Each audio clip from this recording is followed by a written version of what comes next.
those recessionary signals are all over the place. We haven't gotten to the point where people are getting actually nervous. Markets are expecting a pretty rapid slowing in inflation. Fed officials are a little bit more cautious about that. The truth about inflation is somewhere between transitory and persistent. There are parts of the globe where we still have double-digit inflation. So this battle isn't over. This is Bloomberg Surveillance with Tom Keene, Jonathan Ferro, and Lisa Abramowicz. We're having a wonderful time. Things are going well. Actual quote from the president yesterday. Actual quote. I feel the same way. Yeah. About lots of things. From New York City this morning. Good morning for our audience worldwide. This is Bloomberg Surveillance on TV and radio alongside Tom Keene and Lisa Abramowicz. I'm Jonathan Ferro. Your equity market positive by 0.3% on the S&P 500. Retail story dominated things yesterday, Tom. Home Depot. Retail sales. A little bit later, we'll get Target earnings as well. On to Walmart tomorrow. Yeah, I think Walmart's important. The currents here back and forth still indicated in the market by the collared trade that is everywhere. And there's the distraction of what's going on in Washington. But I agree. You've just got to look at retail, the huge impact of 70% of our GDP, nothing like the Japan numbers that came out. We'll talk about that later. But the answer is, after Home Depot, Walmart's important. The resilience of the U.S. consumer, perhaps. I want to talk about Western Alliance as well. Lisa, a bit of good news on that front. They put out a statement. Deposits moving in the right direction since the end of the last quarter. $2 billion increase, I think, the latest release. So is this going to be basically the playbook?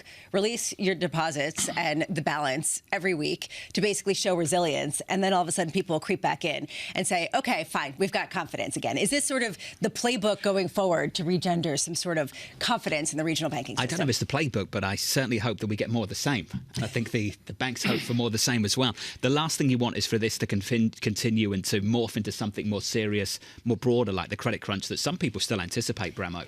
Yeah, look, the lack of clarity is really exciting to wake up to every morning. But I will say that, the lack of clarity that we got in the hearings yesterday on this very issue really underscore how much we really don't have a sense of what's going on. I mean, you have, for example, SVB's ex-CEO coming out and saying, I'll discuss things like my bonus later, and people trying to play the blame game with everyone under the sun, but no more clarity. I'm just going to go to the Bloomberg, and I've yet to see a bid really capture. I've yet to see PacWest. I've yet to see the Keefe Bruyette and Wood Index, a BKX index. They go up and then they ease away. I need to see proof. So bankers yesterday in front of the Senate, right? And then today is it in front of the House? Correct. That's the regulators today. Yes, it's the regulators, but also because it was so exciting yesterday, Silicon Valley Bank's ex-CEO is going to do it again. Yes, right, he's going to come stay back. at home and watch this? No, I did not watch the whole thing, but I did read some of the comments because it was really fun. Bowl of popcorn and you're watching it. I mean, it just, really? Look, at what point are some of these hearings a mockery in and of themselves? Because you know that they're going to come out and they're going to just basically eviscerate people, and then they're going to sit there and it's how well you could handle it. It's like a reality television show. At what point are we actually getting anything from any of this? Let me just to start the show, and it's a clumsy day, John. We got some economic data now. Margie Patel's going to kill it here to start. But, can we all stop for a moment and look at the resiliency of the American economic experiment compared to Japan, compared to Italy, compared to all of Europe, frankly. I mean, whatever we're doing and all the things we're getting wrong, including those dumb hearings in Washington, we're killing it on a we're calling those GDP hearings dumb. Basis. Is that a collective programming theater. Decision? It's just program theater. I actually am glad Lisa's to hear right. from everybody. But it is true. I mean, at what point do we actually get anything tangible from it? Are you glad to hear from Jefferson, Barr, Logan, Williams, Berman, Powell through the rest of this week? Have you had enough Fed speak yet? No, I have not. And I will just say it's actually on a daily basis? Yeah, Bostic's on a daily basis, but partly because it's his conference. Yesterday, Austin Goolsbee, did you hear what he said? He basically was speaking directly to us, saying, but I think mocking the immaculate disinflation is a mistake because there was a large component that was immaculate disinflation, that was immaculate inflation, rather. So basically saying that some of this was, to your point, Tom, pandemic-induced shock, and that the rollover effects are what we see, or what we're seeing right now. I'm sorry, Austin Goolsbee, great guy out of California originally, Milton Academy debate team. But he's still doing still waiting for the debate team. He's not going to play. He just loves the back and forth, the verbiage of it, which is why he's done so well in and public nothing to do with the policy. stimulus programs out of Washington. Nothing to do with the Biden Federal Reserve stimulus, coming that's too what late Blanchard to this. calls it. Nothing to do with any of that. Your equity market on the S&P 500 looks a little something like this. On the S&P, positive by 0.3%. Yields come in, Lisa, just a basis point. Your 10-year, 351.70. Retail sales very much in focus today. Target comes around 6:30 a.m. Eastern. TJX, I believe, around 7:30 a.m. Tomorrow we get Walmart and Ross stores. A read on the consumer after yesterday's Home Depot. So far, year to date, you've seen basically modest gains. Target and Walmart up more than 5%. Can they continue? Or are you starting to see the, discretionary recession feed through the retailers? Meanwhile, 8:30 a.m., the housing starts and building permits for the month of April. I'm actually really interested in this data. Have we seen a bottoming out in housing because of a dearth of supply? And that really is what we are looking for. First thing I looked at today. Yeah, very much so. And then also today, President Biden is departing for Alaska and then for Hiroshima, Japan. He's cutting these talks short because of the debt ceiling debate. He's going to leave the Airbnb next Sunday. Papua New Guinea didn't work out. That was exactly why. That is not why. He's going to come back to try to finish up some of these debt ceiling talks. Okay, and staff level talks continue every day. Of course. And everyone was super constructive yesterday. Some I was soothing words from all corners. I mean, even Kevin McCarthy. Yeah. It's possible to get a deal by the end of the week. I was just, that was impressive to me. Anything's possible. Margie Vitale joined us now, Senior Portfolio Manager at Allspring Global Investments. Margie, wonderful to catch up with you. TK really kicked off the conversation about the resilience of the US economy. Do you expect the US economy still, Margie, to surprise to the upside? Is that where you're putting your faith? Yes, I think so, because there was nothing wrong with the economy before the Fed began to raise rates. There was no spark that would cause the economy to slow down. And so I think that once the Fed stops easing, then we'll see the strength return. It's really pretty well balanced even now. Margie, I know you're skewed a bit to equity within bonds and equity, but for bonds, are you managing for coupon or managing for total return? Well, I think for total return, you have to look at high-yield bonds below investment grade because they offer pretty good value, say 6 3/4 to maybe 8.5%, and they're trading about 90 cents on the dollar. So you could have the income and capital appreciation. Defaults are only around 2%, so that all looks pretty good. And that's really baking in that we're not going to have a big slowdown, a big jump in defaults, or a real recession. Margie, yesterday we were talking with Lindsay Rosner of PGIM Fixed Income, and she was talking about how perhaps the new playbook is more of a 50-50 rather than a 60-40 because fixed income is giving yield, just like you were talking about in high-yield bonds. Do you agree with that, that in a time of such incredible uncertainty, why shoot for the moon at a time when a number of companies are probably going to fail if you can get real income in the credit space? Well, if the economy really slows down, bonds are going to get hurt too. They aren't totally impervious to economic activity. But when you look at equities, if you exclude the top 10 blessed stocks who are trading at very, very high multiples, the average stock in S&P is only around 15.5%. So that translates into a cash flow yield, say around 6.5%. In other words, just about bumping into the yield of high-yield bonds. So I think that still says equities will be the better choice, even if we have a little bit of short-term volatility here. Although that said, Margie, the dividend-paying stocks have really underperformed so far this year. I was really shocked by that. The dividend play is not working for so many people, even as a number of companies increase their payouts. What do you make of that? I mean, is that an opportunity or is that a flashing red sign that something is amiss here? I think it reflects the fact that trading money is focused more on the macro, what the Fed's doing, the uncertainty over will we have a recession, how bad will it be. So we've had money flock to the guaranteed growth stocks, the FANG group of stocks, and that's where all the performance has been. And if you take out the performance of, the top dozen stocks, you really find the markets are just slightly positive. So I think that really reflects that uncertainty is, will we have a recession or not, and where should you put your money? Those look like havens, and that's why we've seen that dichotomy in the market. Lisa, what did Tony call it yesterday? Everything's fine, frustrated, insecure, neurotic and emotional. I related to that. You did. I think many other people did as well. Margie, Tony Dwyer of Canaccord Genuity talked about the anxiousness to go short, at the same time the nervousness of going long, and kind of trapped between two emotions, Margie. Can you speak to that?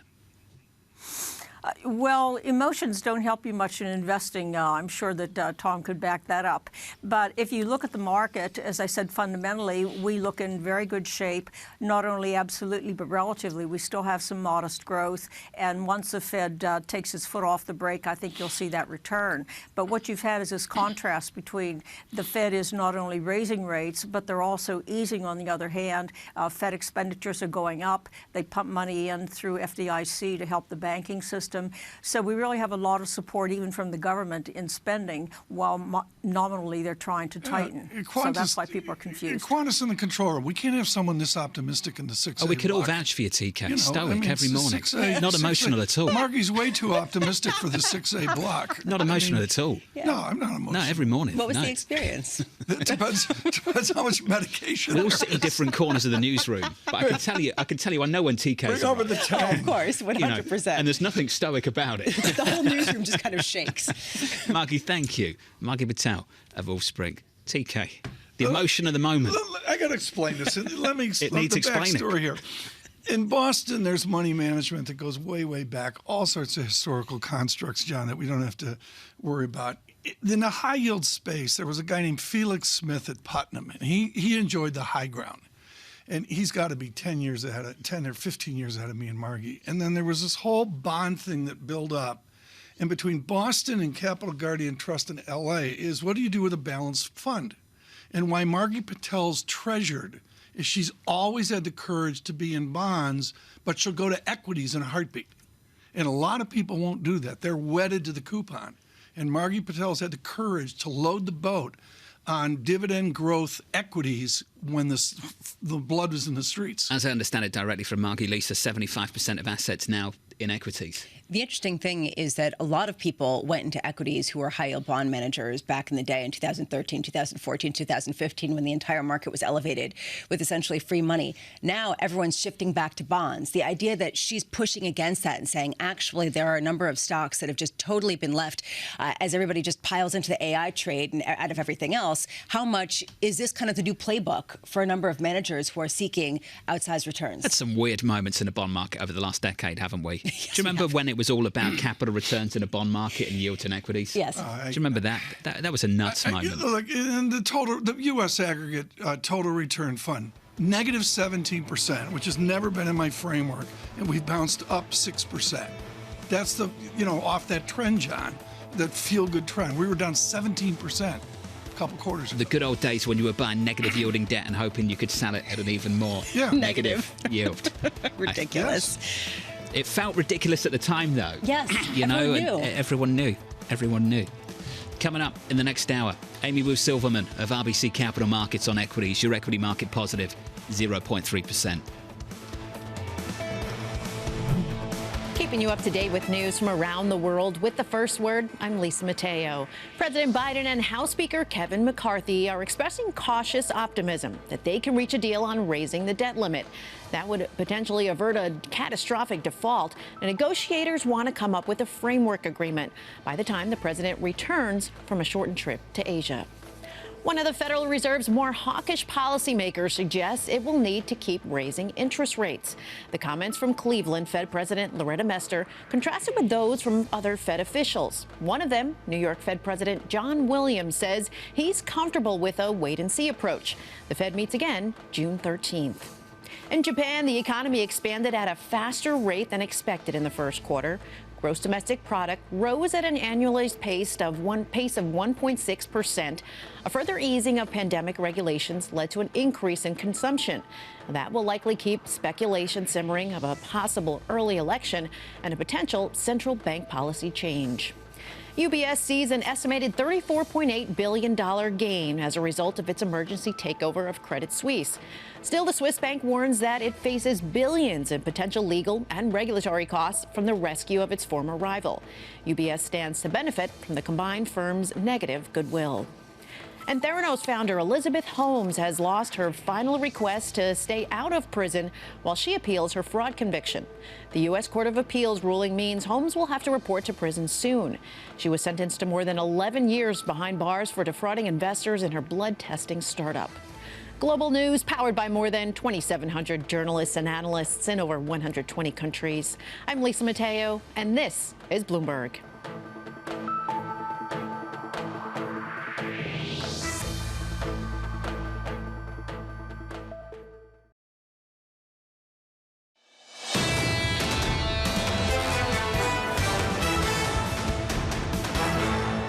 The nature of the presidency is addressing many of the critical matters all at once, so I'm confident we're going to continue to make progress toward avoiding default. I'm cutting my trip short.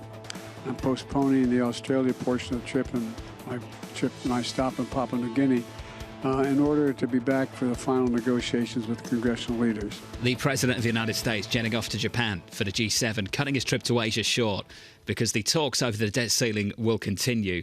We had a better tone to conversations yesterday, but that's all really, a better tone. Lisa, I've got to say, beyond the tone, did we actually make any progress on substance? I'm not so sure about that. We have no clue what's going on in those rooms. We have no clue whether there's actually progress in the substance. But the change in tone by Kevin McCarthy was really significant to me. The fact that now he's talking about we're so far apart, we're going to default, to it is possible to get a deal by the end of the week. It's not that difficult to get an agreement. I mean, that's news.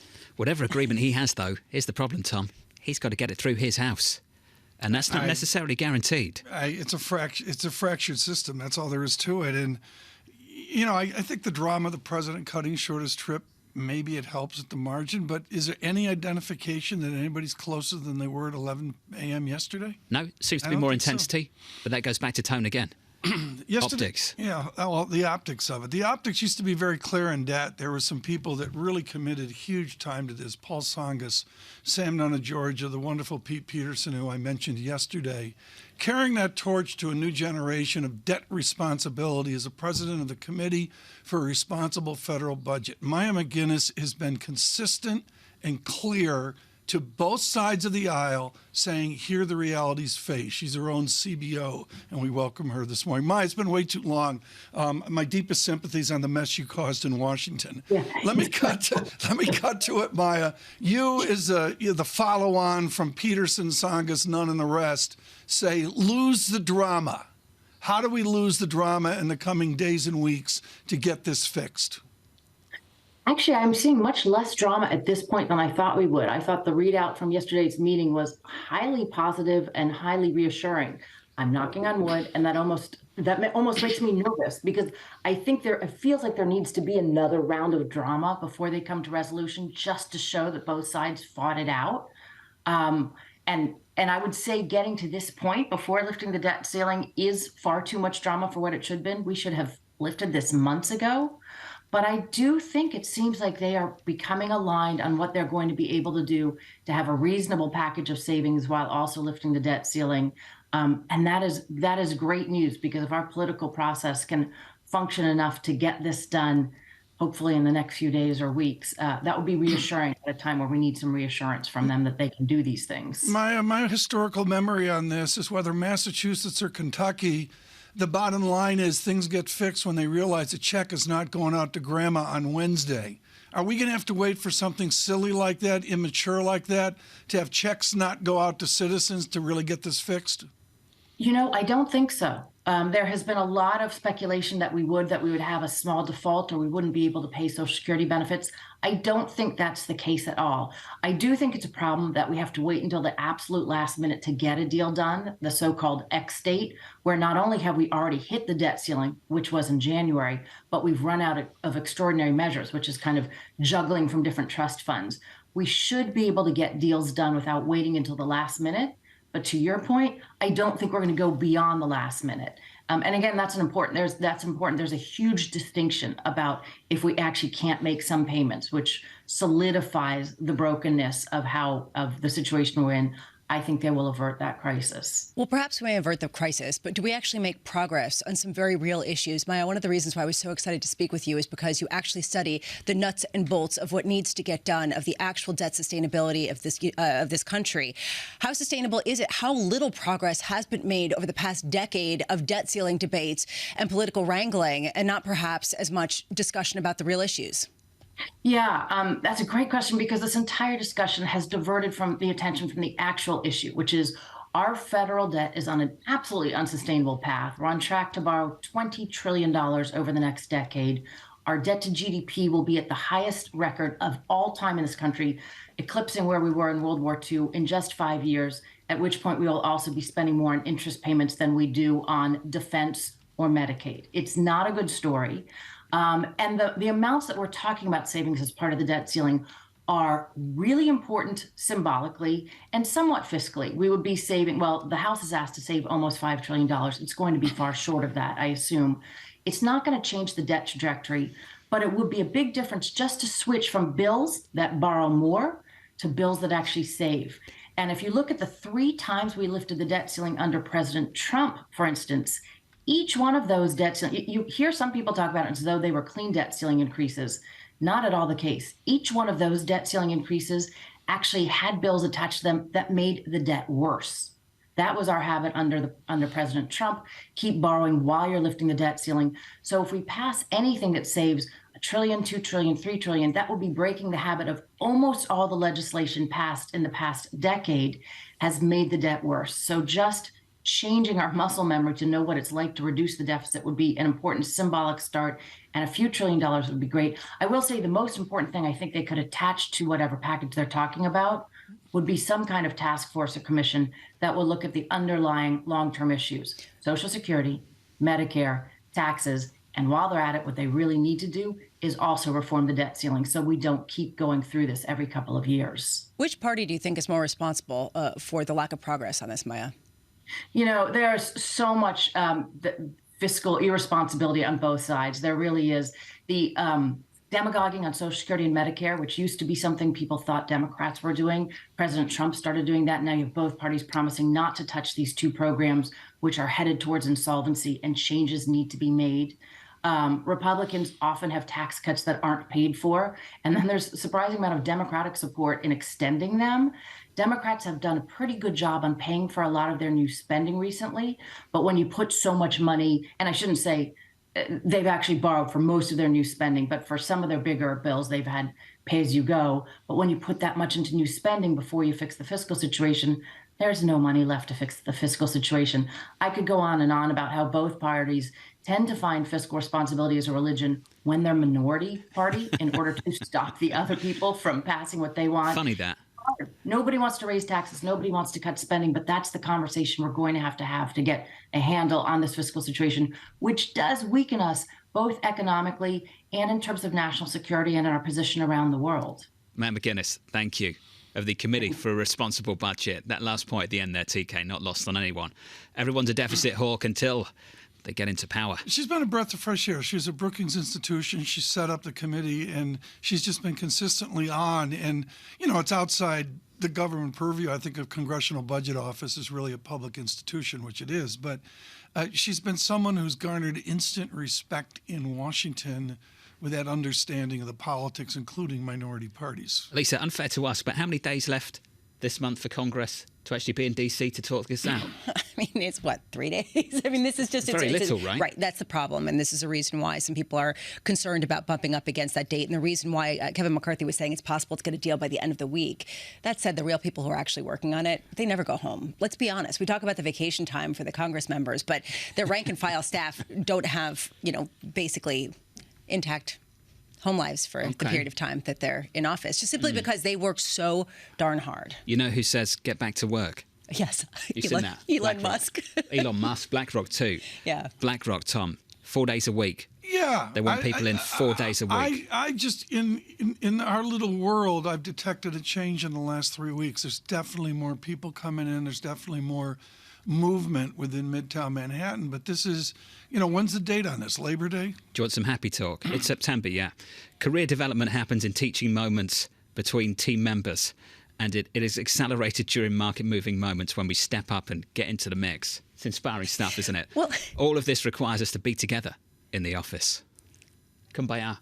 Okay, all I could say, Elon Musk was basically saying it's a moral issue. You can't make some people come in and not the others, and that basically working from home is immoral. I mean, he went even that step further. It was no kumbaya. It was basically j'accuse. Nick Bloom at Stanford had a chart out the other day of tech people work from home, CEOs work from home, or homes, plural, are right behind him. I mean, it's got to be a team effort if you're going to do it. A lot of time for the people who made a trade of a lifetime and moved into the suburbs, got a big house, 30-year mortgage, 3%.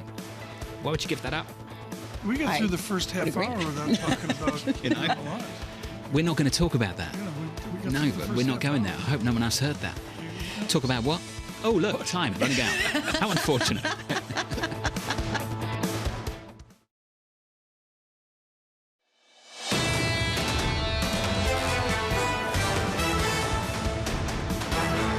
Target earnings coming out shortly, then on to Walmart tomorrow. Another read on the US consumer. TJX, Tom's favourite store. They're reporting a little bit later on this morning. Last weekend. As well. Bramo. Sorry, I'm getting Of course, yeah. He frequents that store often. The equity market on the S&P 500 looks like this, up by 0.3% yesterday. The biggest one-day drop since, I believe, May 4th. On the S&P 500. On the Nasdaq, we are positive by 0.15% on the Nasdaq. Just to look at the bond market, yesterday yields higher right the way through the curve, particularly at the front end of the curve. We had some data, strong data on industrial production and also on retail sales looking pretty resilient. Throw in a nice chunky bond deal from Pfizer as well, and yields repriced higher on a 2-year, 4.08%. On a 2-year, on a 10-year at the moment, 352.26. Just getting those earnings now from Target. Second quarter adjusted EPS 130 to 170. The estimate 191. That's just shy of estimates there. Looking forward from here. Bramo, what else do you see? I see their full year adjusted earnings per share. The estimate is $7.75 to $8.75 versus the estimate of $8.29. So on the lower end of that range, and a pretty wide range, talking about perhaps cutting their full year profitability by more than $500 million, looking at all of the potential issues that are facing them, including not buying back any stock and really seeing basically comparable sales flat. Two issues here that are really important. Jim Bianco last night out with a spectacular chart showing retail sales, John, with that inflation. Our next guest will talk about profit-led inflation. But the idea here is when you adjust for inflation, where are retail sales? Flat. Flat, flat, flat, flat, flat. There's no other way to put it. There's some important social headlines here from Target. They see shrink. That's a theft, if you will, shrink cutting fiscal year profitability by $500 million. This is the quote, theft, organized retail crime, increasingly important drivers. It's something, I'm not going to mince words, folks. It's something Mayor Adams is working on in New York City, and it's nationwide, coast to coast. Well, particularly the West Coast. In a much more pronounced way, and we've heard that from a lot of retailers as well, haven't we, Lisa? Yeah, and basically saying making significant investments in strategies to prevent shrink. I wonder how much that's security guards outside, as well as plastic sheets over things, closing like when you stores. go to Rite Aid and when you go to Duane Reade. But yeah, that's what we've seen in the center, certainly, of San Francisco. They're just going to be closing stores, aren't they, TK? Yeah, that's the first round, but it's again, what are we as a society going to do about this? Because it pervades everywhere. It's not just about 3 big city stores. I like your Western U.S. angle, but I would say it's coast to coast. I'll let Target in their conference call. I'm sure that will be extended on as well. The stock is negative by a little more than 3% right now in the pre-market. Yesterday it was Home Depot talking about softening sales trends, and now we've got another one. Different kind of market, Bramo, obviously, over at Target, but saying some similar things. Of course, they can't blame the weather and lumber disinflation, but clearly there's a story in there somewhere. Target also has dealt with the competitive angle with Walmart. So really, this just sets the drumbeat into Walmart that much greater, because you've got to wonder how much what they're seeing is the same crossover. I do think that the whole idea of theft, the fact that they highlighted it so prominently, is going to be a really big question in terms of a footprint and where they stay and where they go. First quarter comp sales were flat. The estimate was close to a 1% shift higher. Looking out to the second quarter, which I think is what a lot of you will be doing, they're looking at adjusted EPS coming in at 130 to 170. The estimate was 191, so just a little bit shy there as well.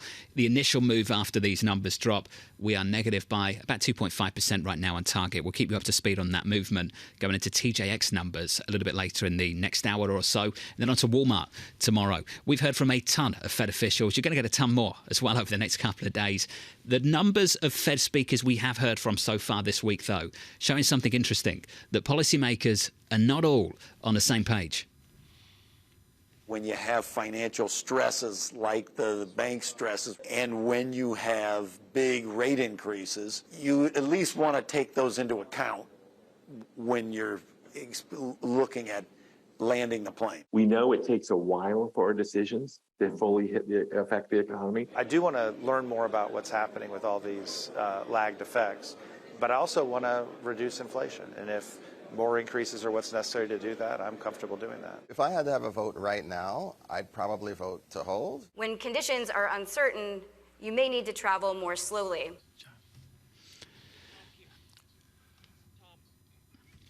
Paul Donovan there. He is the Fed officials there this morning with Michael McKee, I should say, at Amelia Island. Right now we go to Paul Donovan after some technical challenges there, chief economist at UBS Global Wealth Management. He has been at UBS for decades, and he has studied many different types of inflation.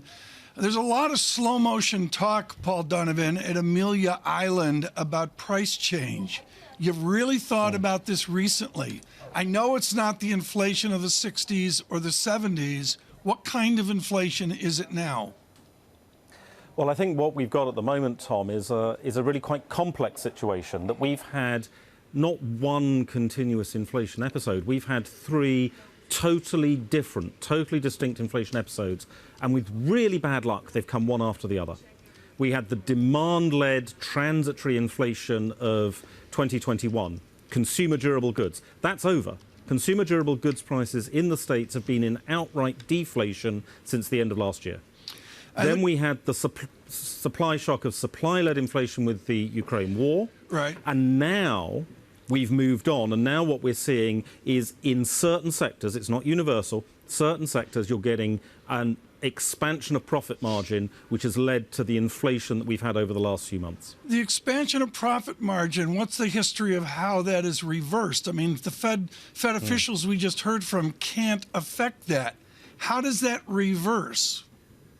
Well, Fed officials can affect it because, of course, what's happening here is essentially companies are passing on costs, as is sort of legitimate to their customers, but then they're using that as sort of a cover story to convince their customers to also accept a profit margin expansion. So there's essentially two ways that you can tackle this. You can reduce demand in the economy, and any company will find it difficult to raise prices when demand is weak, or alternatively, you can make consumers and politicians aware that this is about margin expansion. It's not legitimate cost increase. It's not the war. It's not supply chain difficulties. This is basic margin expansion. And that can sort of ignite a bit of a consumer rebellion.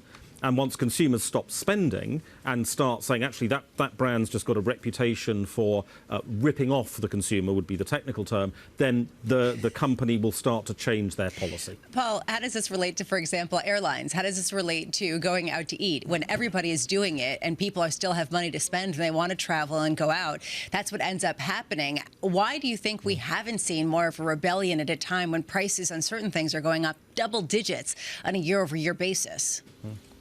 Well, partly it's because in the era of social media, the stories are actually going viral. So you tell a story of the war in Ukraine is causing wheat prices to go up, so we've got to raise the price of bread. And everyone's hearing about this, and every day you're seeing on your Twitter feed or whatever pictures from Ukraine and the terrible things that are happening there. And so you sort of nod your head and say, no, I can see that. And economists are saying, well, what's the price of wheat got to do with the price of bread? Doesn't matter. The price of bread's all about labour cost. It's nothing to do with wheat prices. Or, you know, in the United States, you start hearing that avian flu is causing enormous problems, and all of a sudden the price of eggs are trading at the same price as crack cocaine. And, you know, and all of a sudden you're saying, well, you know, obviously we've got to pay more for the eggs, but actually there was a chunk of profit margin expansion, particularly in recent months, that came through there too. So I think the fact that the narrative is so powerful has enabled companies in certain sectors, and again, it's not everywhere, but in certain sectors they've been enabled to expand their margins. But we are starting to see the consumer fight back. We're seeing that here in the UK just in the last few days. We've seen it in continental Europe, and I think we're starting to see it at least in parts of the United States today. Paul, this is really important, especially at a time when the Bank of England has come under some heat, coming out and saying, you guys just need to stop spending as much and just not necessarily demand such higher wages. Is this mainly a profit-based or profit margin-driven inflation at this point? Or is it driven by the multifaceted variables that people keep talking about that makes it so complicated to fight? Well, in the UK specifically, we've got a quirk with our energy pricing. So there's still a bit lingering on from that energy supply shock that came with the Ukraine war. That will start to dissipate from the numbers fairly quickly. I would imagine that about half, roughly, of the UK inflation can be attributed to margin expansion. And the Bank of England, or Bank of England chief economist Pill, has actually acknowledged that, just perhaps not quite as articulately as he should have done. What happened last week was the UK Parliament announced an inquiry into food prices in the UK. And food price inflation in the UK is about 19%.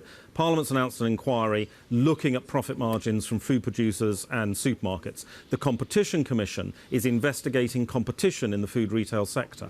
And you'll never guess what happened this weekend. Supermarkets have started to cut prices. It's absolutely remarkable. Weird coincidence, that.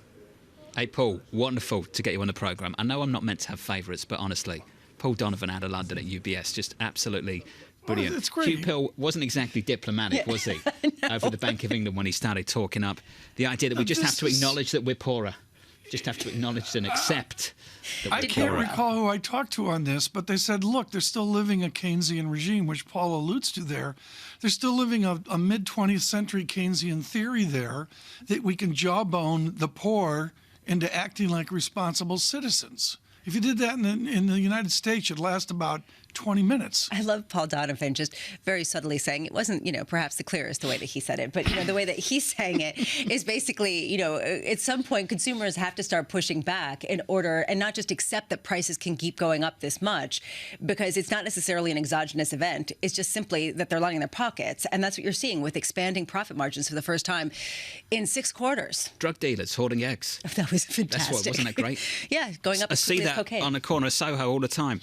I got some eggs, farm raised. No, organic, free range. Yeah, but the market worked. Good stuff from Lumber's Colombia. back. Lumber's back. Eggs are back. Isn't it true that eggs are back to somewhat normal pricing now? Because egg dealers are less greedy in the last month. Is that what it is? They've become less greedy. Thank you, John. They've That's the cracked smartest, down. They've that's the cracked down on the smartest black foolishness market. I've heard today. They've become less greedy. Yeah. Well, it's that's what also, happened. the black market for the eggs. It was rough. Yeah. So they've kind of cracked down. Okay. Anyway, should we get back to the likes of Target and Home Depot from yesterday? TJX out a little bit later on. Target coming out with numbers. The stock turning positive, Bramo. Yeah. In the pre-market. We'll have up to by dig into why. 1%. We'll get to that in just a moment. Coming up in the next hour on the bond market, Mike Schumacher of Wells Fargo, as we wait for Chairman Powell to speak a little bit later this week. From New York City this morning, good morning. This is Bloomberg.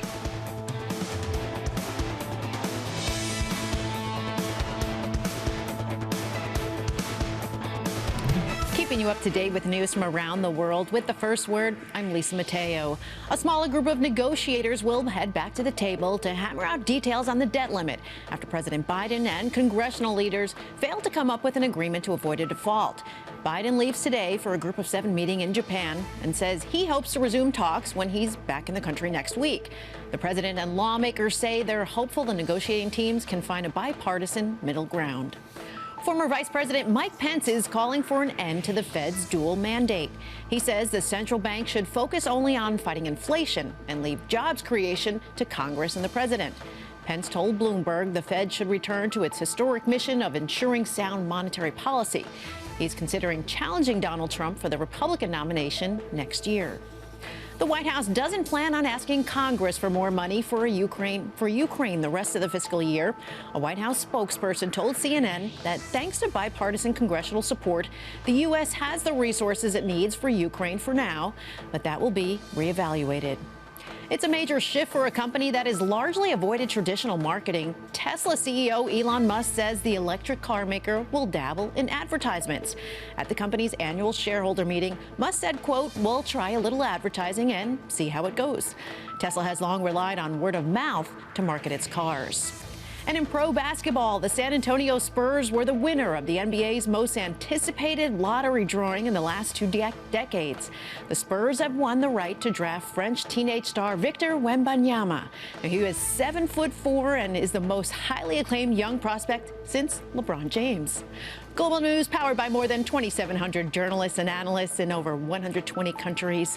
I'm Lisa Mateo, and this is Bloomberg.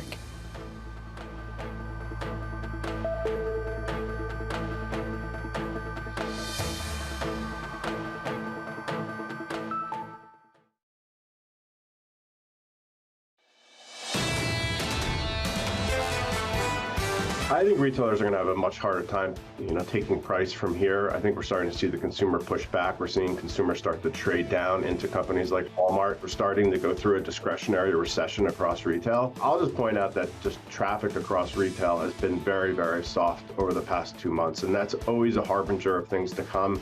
Chuck Grom said it yesterday. The senior retail analyst at Gordon Haskett took looking at Home Depot earnings just yesterday. We're looking at Target this morning. Target in a pre-market recovering just a little bit. It was negative by 2 or 3%. This morning, it is just about positive, then turning lower again by 0.83% on Target. Shrink, an industry term. This basically is about whether you have fewer items in stock than your inventory records. And Tom, when we talk about that, we're basically talking about theft. Yes. This is what they have to say about theft now. It's going to erode profit by an additional $500 million compared with last year. I have to say, that's real money. What we do here at Bloomberg Surveillance is rip up the script when we have to. It helps to have a guest who's hugely qualified on this. Jennifer Bartashis joins us to say she's Senior Packaged Food and Retail Staples Analyst, whatever that long title means. All we know is she's extremely experienced at big box retailing, holds court at Bloomberg Intelligence. Jen, I'm not going to mince words about this. I can read the math like you can read the math. Pre-pandemic, Target's net margin was 3.8 cents on the dollar. Let's call it 4 cents on the dollar. Shrink used to be 1.8 cents on the dollar, 2 cents on the dollar. It's now exploded. Is there foundational profit now? Walking out the door is a crime. Well, that's a great setup for me, Tom, because it is an actual problem across the retail industry, and Target is no exception. So there has been, as the economic times have gotten a little bit tougher, theft goes up. And we've actually even heard Kroger talk about it. And you wouldn't think about theft of fresh meat. But with Target, because they're in that middle range where they have accessible, discretionary items, but at the same time, those staples, they kind of sit right in that sweet spot of, offering everything that customers want, but it makes it very easy for them to take it out of the store as well. Is this an advantage for online? I mean, is the coast-to-coast tumult here of theft in retail enough to push people further to the digital world? I think when you're talking about higher-end ticket items, potentially. But if you're talking about your regular run and, somebody needs a bottle of shampoo or they need, a T-shirt, those types of things probably aren't moving as much online. As people have been going back into stores and they're picking things up in person. So there's probably a little bit more temptation on lower price items in terms of theft than what would offset by pushing sales online. Jen, do you expect them to close stores in response? No, I don't think that they'll close doors. I mean, what retailers do, they've got a whole toolkit of things that they can do to combat shrink. That's things like digital monitoring in terms of video. They have scans that they can do in terms of carts going out the door. So there are a lot of technology solutions to help manage shrink. It just takes time to deploy those and to really utilize them to their full capacity. How much is this just basically the dominant narrative at a time when there's a very complicated picture underneath that they're trying to perhaps not talk about? In other words, how much of the results really point to just a general weakening in their strategy, in their structure, in their sales that goes beyond something that is very much a policy issue, among other things? Yeah, I think that Target does have a greater exposure to discretionary spending than some of the other big box retailers, and so there is a concern that the underlying consumer behavior, as it shifts, it has a larger impact on Target. So as we're seeing consumers shift into more consumables, we're seeing them shift away from discretionary. Because of Target's product mix, that naturally has a much bigger impact on them. And so the real question when we're talking about earnings today is margin, because all of this conversation about shrink and this conversation about a move away from discretionary really comes down to what's going to happen with margins today. Do you think that basically they're going to say that margins are going to keep shrinking, not necessarily because of shrink, because of theft and organized crime, but just simply because consumers are pushing back, like Paul Donovan was just calling for? Well, I think that pressure, the margins are going to stay definitely under pressure. If you look at consensus, they actually are calling for a slight expansion in gross margin. But that really has to do more with internal efficiencies in terms of supply chain and things like that versus the actual product mix that they're selling in stores. So if we get a flat margin, I think we'll be lucky. If it expands, that'll be very positive news. But the current environment would suggest that there might be a contraction. Putting together Home Depot, putting together just a preliminary look at Target, what is your expectation for Walmart tomorrow and just generally for the retail sales going forward? Well, for Walmart, you're talking about a company that has been pulling more customers in. When we look at Bloomberg second measure data and we're looking at things like cohort retention and bringing consumers back into stores, Walmart is performing actually quite well. So people who used to shop at Walmart every once in a while seem to be coming back more often. Walmart itself has talked about bringing in higher income households more frequently. So there may be a more positive story behind Walmart tomorrow than we may see with Target today.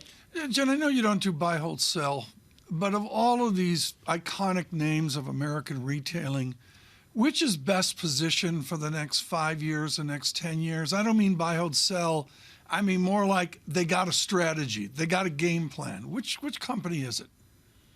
Well, if you talk about the long-term strategy, you have to give Walmart a lot of kudos in that they've got a whole plan around an ecosystem where they're going way beyond retail. They're pulling in things like fintech. They're looking at areas where they can create a whole environment for consumers, whether it's in healthcare, the store experience, online. So when you take all of those things together, I think that creates a very powerful growth story over the next few years. Jen, wonderful to get your perspective. Thanks for being with us. Jennifer Bartashis there of Bloomberg Intelligence. The stock is just about negative by 0.6%. This theft issue is highly political as well.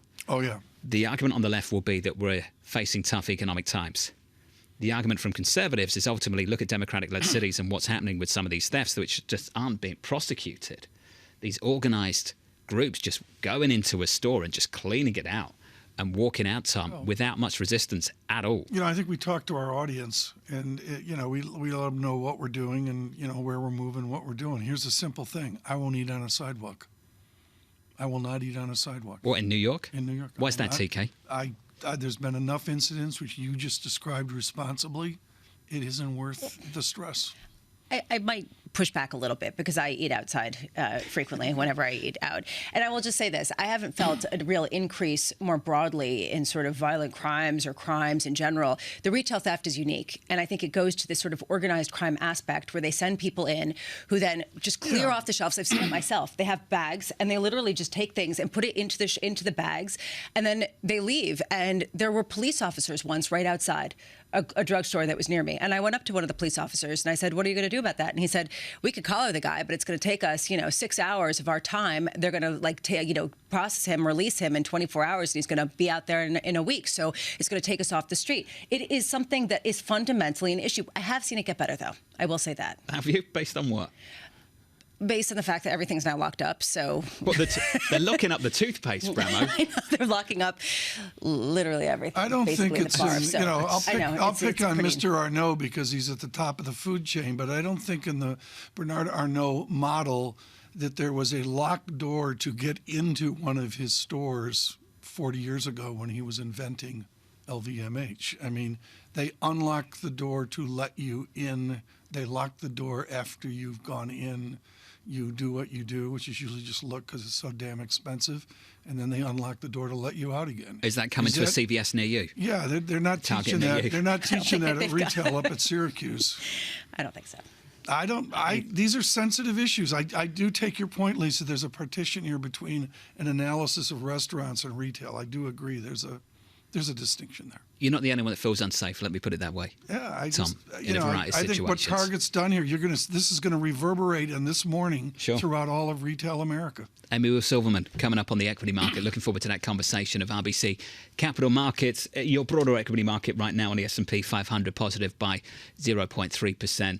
On the Nasdaq, something similar. No big moves here whatsoever. In the FX market, more euro weakness. I think this is something keeping an eye on, worth keeping an eye on.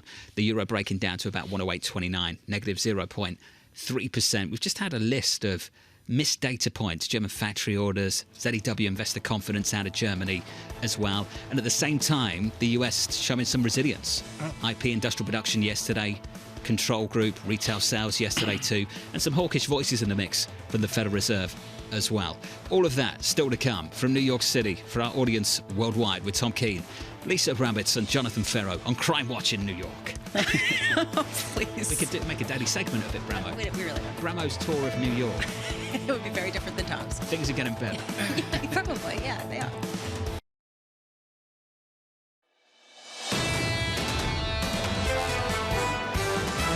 Those recessionary signals are all over the place. We haven't gotten to the point where people are getting actually nervous. Markets are expecting a pretty rapid slowing in inflation. Fed officials are a little bit more cautious about that. The truth about inflation is somewhere between transitory and persistent. There are parts of the globe where we still have double-digit inflation. So this battle isn't over. This is Bloomberg Surveillance with Tom Keene, Jonathan Ferro, and Lisa Abramowicz. Live from New York City this morning. Good morning for our audience worldwide. This is Bloomberg Surveillance on TV and radio alongside Tom Keene and Lisa Abramowicz. I'm Jonathan Ferro. Your equity market near session highs, up by 1/3 on the S&P 500. The retailers in focus this morning. Target out with numbers, TJX in just a moment. Then it's on to Walmart tomorrow, Tom Keene, after the disappointment of Home Depot yesterday. Home Depot disappointment. I'd say that every one of these stories is different. I'm an amateur on this. I conflate them all together. And someone like Jen Bartusis can just tell us each story's different. I believe she said Walmart's leading the way. So Walmart, particularly after the headlines from Target on theft, Walmart's really important tomorrow. Walmart tomorrow. Lisa, Target just about positive in the pre-market right now, up by a little more than 1%. When you dig under the sales and theft that we were talking about, they do say that softening sales trends are likely to crimp short-term results, but have a more sanguine view longer term. They have been talking about moving away from some of the discretionary items, and this really goes to the point we were talking about yesterday. How much are we seeing a discretionary recession and resilience everywhere else, which makes it very difficult to come up with some sort of clean narrative around all of these stocks. And how long for the Federal Reserve does it take to go from goods to services, for that to spread? And that uncertainty you're feeling and that splintering that you've pointed out between some of the Fed officials that we've been hearing from on the margins, talking about what the optimal way forward is, how much they need to keep battling inflation with further rate increases. They're data dependent. They're going to get data from Target, data from Walmart, and data we don't even see. And they're going to be after the fact. John, they're not going to act until the vector on service sector inflation is well in place. We're not there yet. As you know, the problem, they've all got different interpretations of the same data and place different amounts of weights on each different indicators. amounts of weights. Not so much interpretation, but weights. Yeah, absolutely. Data dependence just kind of drives me nuts at the moment. As you know, Mohammed Al-Aram was on the program yesterday doing the same thing, basically. He said the same thing. It's just like, this catch-all phrase that is ultimately just meaningless now. We're data dependent. I was actually wondering. Mean? So Austin Goolsbee yesterday was saying, he's it's data too dependent soon. too. He's data dependent. He said it's too soon to make any call about where I'm going to be at the next meeting. I just have to wait for the data to come in. And I keep thinking to myself, when's the aha moment when we're all like, this is how the market's going to turn? It is there's no evidence back to Anna Schwartz and Milton Friedman that they get out front of the data set in the monetary politics and theory. They just don't. They did in 2021 for the whole year.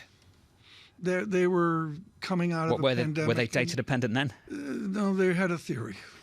How did that work out? It worked out great. Yeah, all right. They had a theory. Okay. Your equity market's positive by 0.35% on the S&P 500. Yields are just about unchanged, Lisa, on a 10-year. 353.20 on 10s this morning. All right, we already got Target. We get TJX companies probably around 7:30 in about a half an hour time. We get Walmart and Ross stores tomorrow. It is interesting to see the year-to-date marginal gains on both Target and Walmart. Is this an issue of discretionary spending at Target that is going down and basic staples and people trading down in terms of price for Walmart, boosting what we see tomorrow? That is what I'm watching. 8:30 a.m. Housing starts and building permits for April. Have we seen a bottoming out of the housing market? Because there are signs of stabilization. Yes, mortgages are coming down. We saw that just with the latest U.S. MBA's mortgage applications index, which just came out, declining yet again. And yet there isn't enough housing and people are staying where they're living. So, the prices just aren't going down as much as people expect. Yes, Tom? Same thing in Britain. I mean, there's an article, I think, in the Telegraph, John. It's as simple as this. Mortgage rates are low. People aren't moving out of mortgages.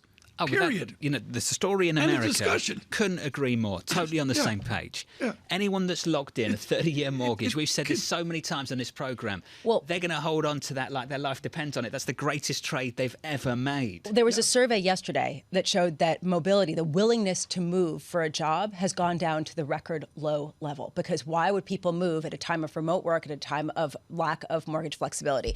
Let's just finish up with President Biden departing for Alaska and then Hiroshima, Japan, for G7 talks. He is coming back early because he wants to get the debt ceiling finished up, so he's not going to Australia. That's going to be postponed. The greatest trade ever made. Walking into a First Republic, taking a jumbo mortgage, 30 years. 1.50%. Whatever it was. Whoever did that, right in. Congratulations. Plus they had deposit insurance on the way out. Absolutely awesome. With us around a table. Amy Silverman, no idea if you went to First Republic when rates bottomed. That was me, no. But great to have you with us. Congratulations. Head of Derivatives Strategy at RBC Capital Markets. You've got a great phrase in your notes, Amy, and wonderful to see you in person, by the way. Good to see you guys. You said this, the paddling duck market. What's that? That's the market we're in right now. I mean, we got this chill, cool duck hanging out on the surface, furiously paddling underneath, and that's the equity volatility bid. We don't see it in VIX. Headline VIX is really low, right? But the reality is VIX call open interest, that demand for volatility going higher, is at all-time highs. I'm speaking with Nassim Taleb in like 3 or 4 weeks, and we'll go to the tails immediately, and you make it real clear in your note that there's a tail irregularity here. Everybody's focused on the left tail. Tell me about the right tail, the tail of optimism. Yeah, so the tail of optimism does not exist. I've been visiting kind of clients in Europe and Canada and the US, consensus bearishness across the board. It's really overwhelmingly so.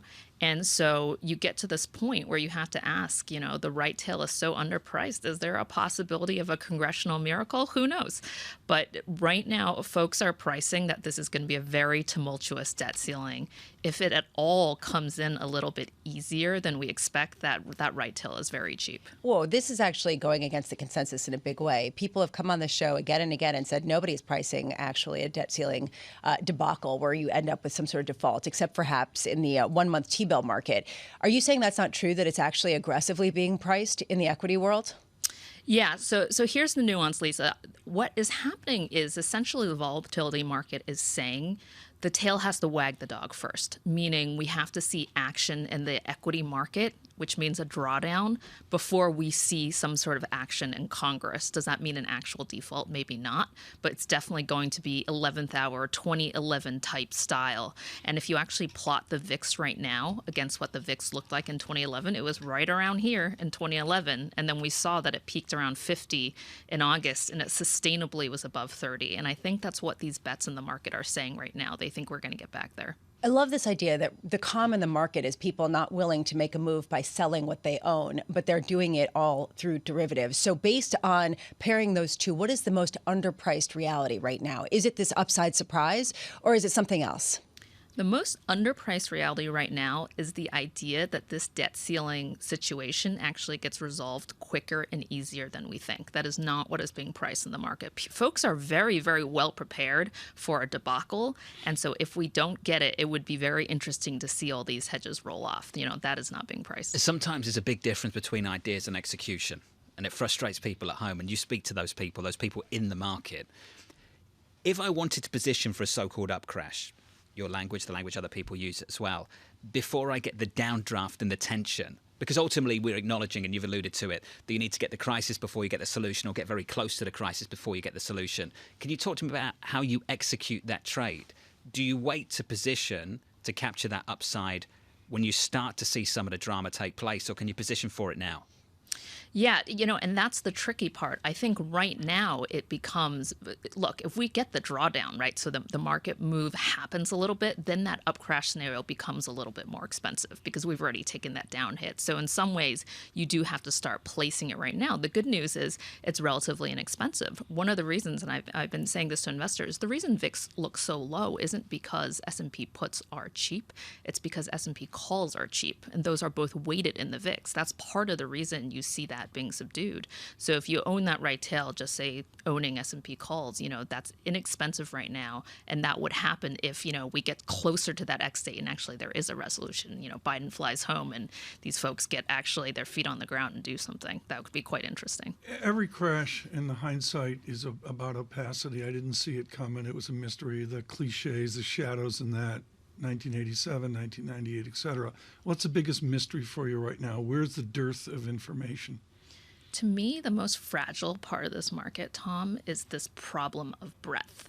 So one thing I looked at that I think is really interesting is if you just take S&P consensus price target on Apple right now, that Sharpe ratio is negative on Apple, meaning you're actually better off in cash if you assume expected rate of return of the S&P of the Apple price target than you are in Apple. The breadth of the market is so heavily weighted and it's very fragile. Is that Sharpe ratio adjusted because of the velocity of the risk-free rate? We had no risk-free rate for 3 years. We all got old doing it, and pop, there's the risk-free rate tumbling. Do you have an accurate risk-free rate? Do you have a belief institutionally in a risk-free rate forward?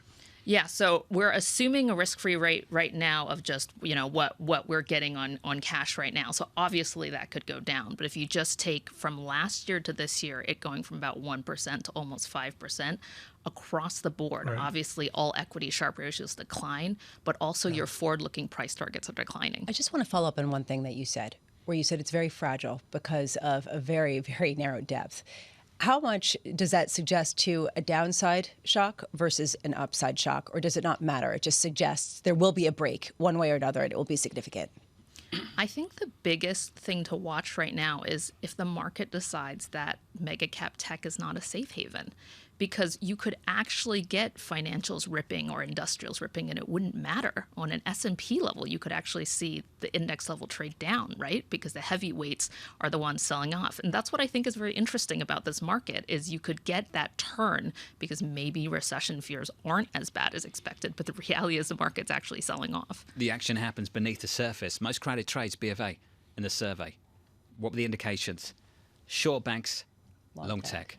Top two trades. Top two trades identified by people in that survey, Tom. And the lack of breadth is what the phrase I use, choice set. There's no choice set out there now. I couldn't run a prospectus structured institutional portfolio, John, because you have to have X number of ideas in the portfolio, and there's not enough ideas out there right now.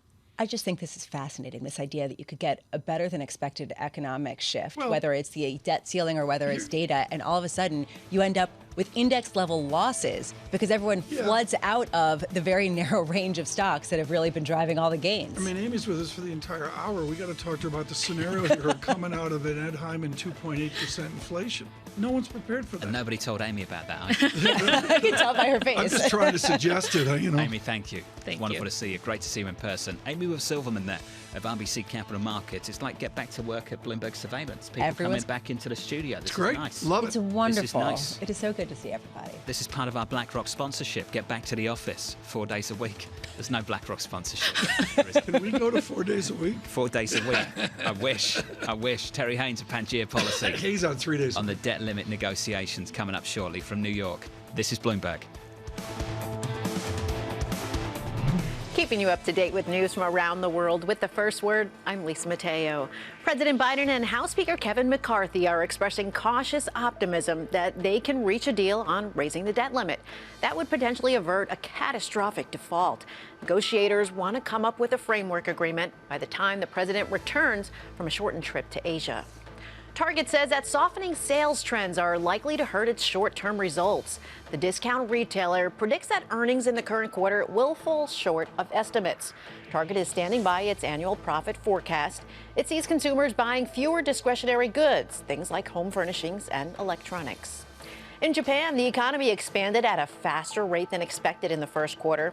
Gross domestic product rose at an annualized pace of 1.6%.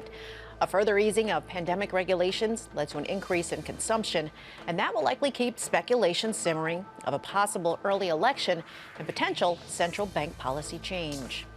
UBS sees an estimated $34.8 billion gain as a result of its emergency takeover of Credit Suisse. Still, the Swiss bank warns that it faces billions in potential legal and regulatory costs from the rescue of its former rival. UBS stands to benefit from the combined firm's negative goodwill. Global news powered by more than 2,700 journalists and analysts in over 120 countries. I'm Lisa Mateo, and this is Bloomberg.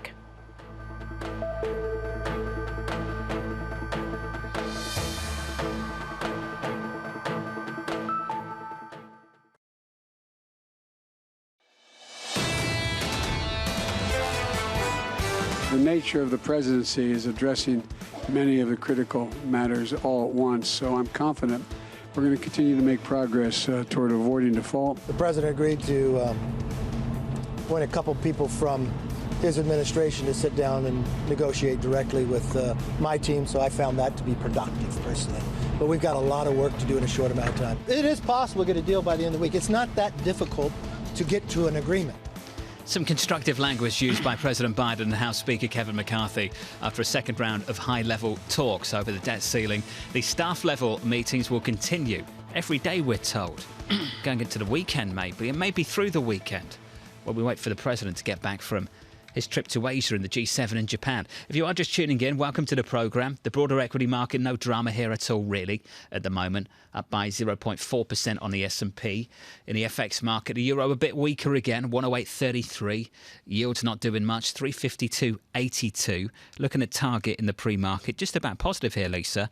Up a little more than 1% in early trading. I'm looking through some of the results, and even though the second quarter forecast fell short of estimates, you do see first quarter performance exceeding them and then a better look out further. So that perhaps could be underscoring some of the positive movement in the shares. Not a screaming endorsement of the second quarter, though, exactly, is it? And normally the shares move on the forward-looking projections, so we're going to dig through and truly understand, as well as what already had been priced into some of those shares. At TJX a little bit later this morning, Tom. Walmart tomorrow, as you know. Walmart's a bigger deal in the last 24 hours. After Home Depot, it was a big deal, and now after Target, it's going to be fascinating to see how they address it.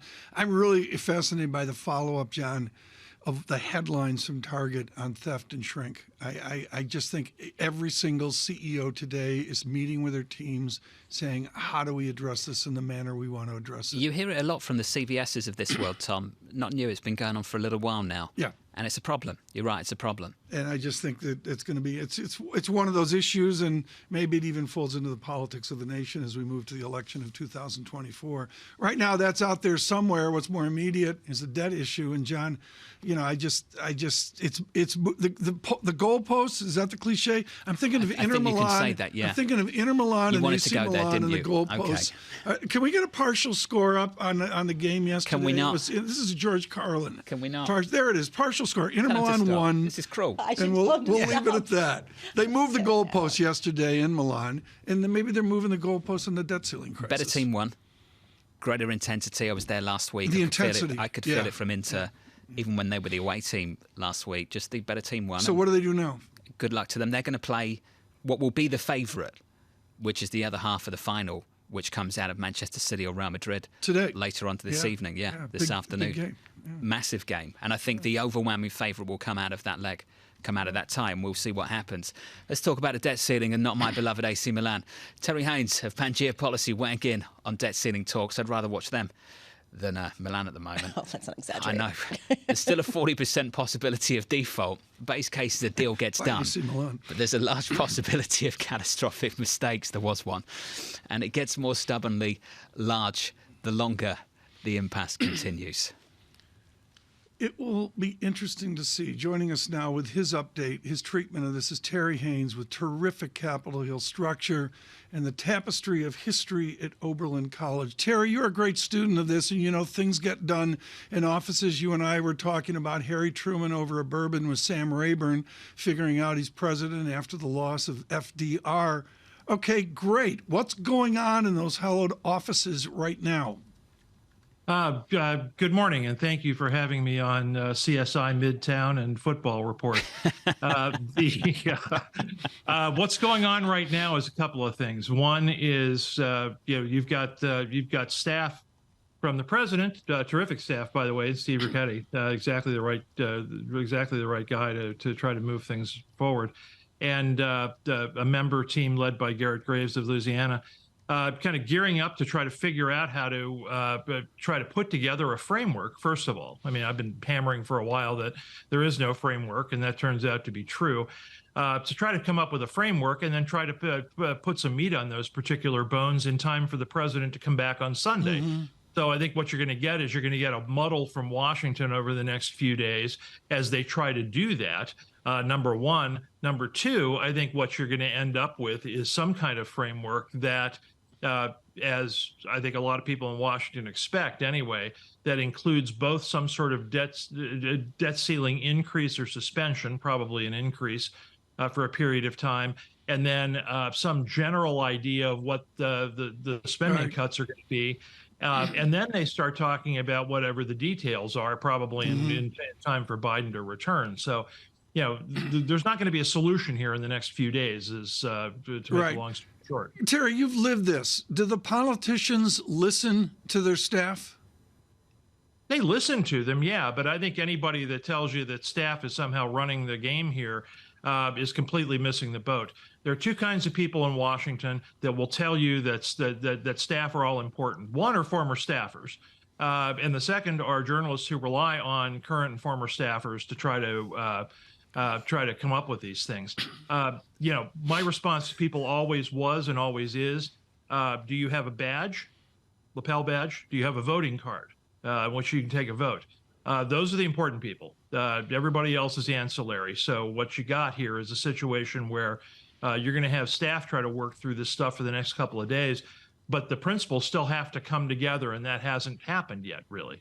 How big of a deal was it that Kevin McCarthy yesterday said it is possible to get a deal by the end of the week? It's not that difficult to get an agreement, after basically saying that both sides were dug in and it seemed impossible a couple days earlier. Well, I think both of those things are true, Lisa. It's not that difficult to get an agreement if the other side capitulates, right? That's always true, number one. Number two, I think the difficulty here is going to be on the Democratic side in the next few days, because it is going to start dawning on people, and it probably already has started, I think, that what Biden and Democrats wanted originally, which was a debt limit, with no conditions, is something that's not going to happen. There's going to end up needing to be a bipartisan solution that includes some sort of spending cap or spending break, and it is up to White House staff to start breaking that difficult news to a lot of Democrats.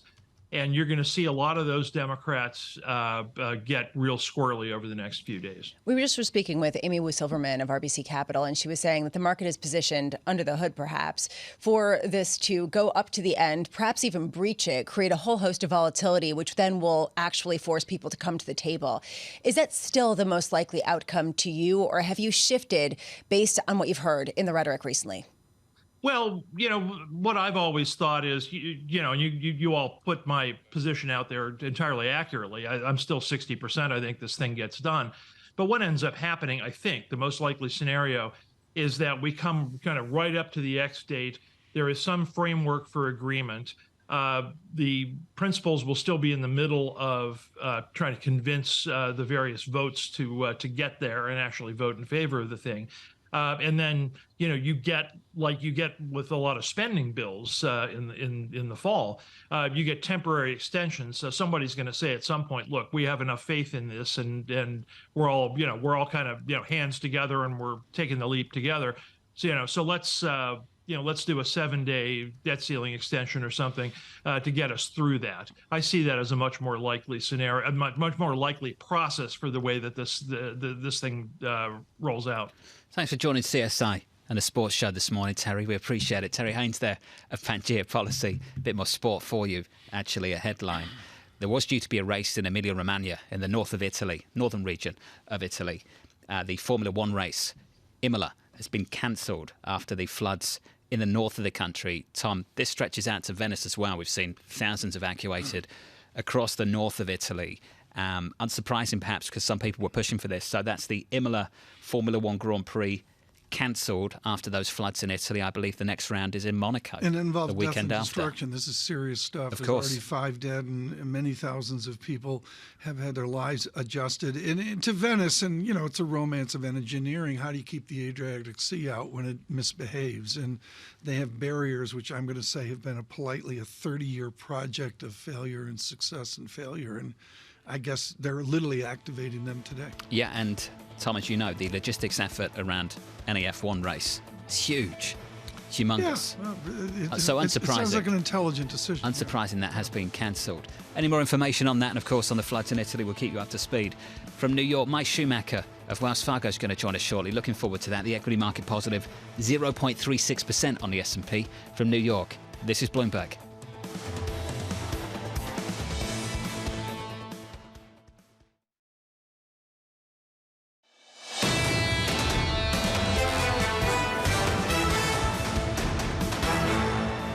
2 hours away from the opening bell. Let's get you some price action on the S&P 500, positive by 0.3%. On the Nasdaq, positive also, up by 0.2%. A nice banking story out there this morning for Western Alliance. Lisa will no doubt bring that up in just a moment. In the bond market, 2-year, 10-year, 30-year looks a little something like this. Unchanged on a 2-year, 4.0739%.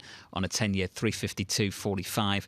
Shift higher across the whole curve yesterday, particularly at the front end, led by the data, throwing some hawkish Fed speak and a sprinkle, I'd rather say, a chunky debt issue from the likes of Pfizer, pushing yields higher. In the FX market, bit of euro weakness out there for you.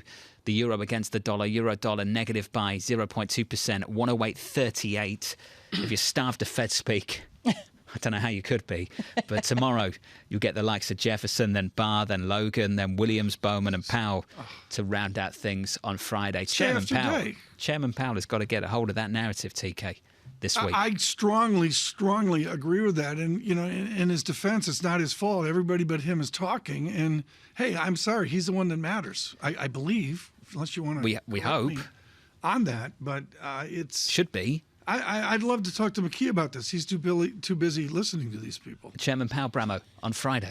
Too busy listening to these people? And really? speaking to them. That's literally his job. And we listen to it, and we also glean some things from them. What is the value add of 15 presidents talking versus 30 years ago where there was a collegial science? You know, they talked to Chamber. They went to a Rotary meeting in Little Rock. And, you know, you took notes. Well, we all pay attention. And the reason why is because it gives some sense of perhaps which data is really remaining supreme in their views. And we can discuss this. But I do read it and I do listen to it. And Mike, thank you for all that you do. I just want to say. Back in the day, they didn't have the role they have now in the economy. The economy over the last several decades, TK, as you know, has become so highly financialized over the last few decades. So the role of any given one Fed speaker, they ultimately have more power. Now, this might be controversial to some, but I think you can make the argument to some degree over the economy, they have more power over elected officials in Washington. Did you see Mike Pence's basically election slogan yesterday? He came out, rein in the Fed. He basically is saying that they should have one mandate. It should be inflation, and that's it, and take out the other mandate. So you're not alone. There is a school of thought. I would say that at a very complicated economic moment, it's actually nice to get the nuance in each speech, and I've been enjoying it. And Mike, thank you again for all of your work. I do want to give some specific names, and we have been talking about the retailers. Target coming out earlier, those shares managing basically a 0.2% gain. I was digging through some of the data, and it shows that if you take out shrink, I don't want to talk about the sales and the theft issue just now, and you take out some of the other trends, what you see is sales of food and beverage, household essentials and beauty all remain strong. And get this, profits got a boost from lower freight costs, higher product prices, fewer discounts, and fewer digital sales. Basically, they were able to expand their margins in other areas because they could pass along the price increases. This is what we were talking about with Paul Donovan. TJX is supposed to come out any minute now. We are waiting for those results, but basically trading up, perhaps in sympathy, up 0.5%. And Walmart set to do report earnings tomorrow. We did mention the banks. This, to me, is interesting. It's good news. Well, it's good news for Western Alliance, seeing $2 billion of inflows over the past week. PacWest also up about 9%, a bit more than that. Is PacWest the same as Western Alliance? And here's the question. They were also in hearings yesterday, and they blamed the failure of some of the other banks on some of their issues. And we heard this from First Republic as well. I'm just wondering how much people are drawing a distinction between the banks versus just wholesale changing their opinion based on the sentiment shifts that seem to move like the tides of the ocean. Well, there's something fundamental there. Deposits are rising. That's good. Whether you can make the case that there is some kind of story here that you want to get constructive about and get long and take a position in the equity market, not for me to say. But I think if deposits are moving in that direction, which is the right direction for the institution, that's good news. The interesting factor is that everything seems to move in tandem, though. If Western Alliance goes up, PacWest is also going up. So, again, are these specific stories, or is this something that they all collectively have to show in order to get some real move toward them? Janet Front on TJX, we're making jokes about it, and they're out front here on shrink. This is in our note before the earnings announcement from TJX that they've been very clear about this issue. Maybe you're That's not a major issue. This is like a major issue as well. I mean, it just folds into the times that we're in. When we get those numbers in just a moment, Bramo's going to break him down. She can't wait. Can't wait to talk about this either.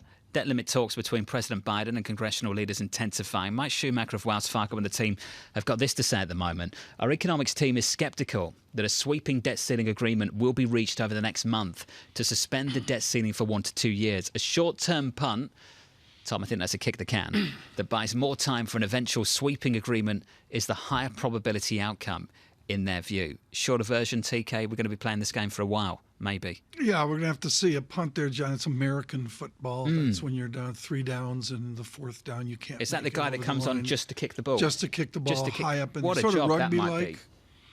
They used to have a rule he could be hit by the people coming in, but now they have rules to protect him. Okay, so literally the only thing he's good at is just kicking the ball. Yeah. Nice. The punter, we call that. Generally, goalkeepers would love that job.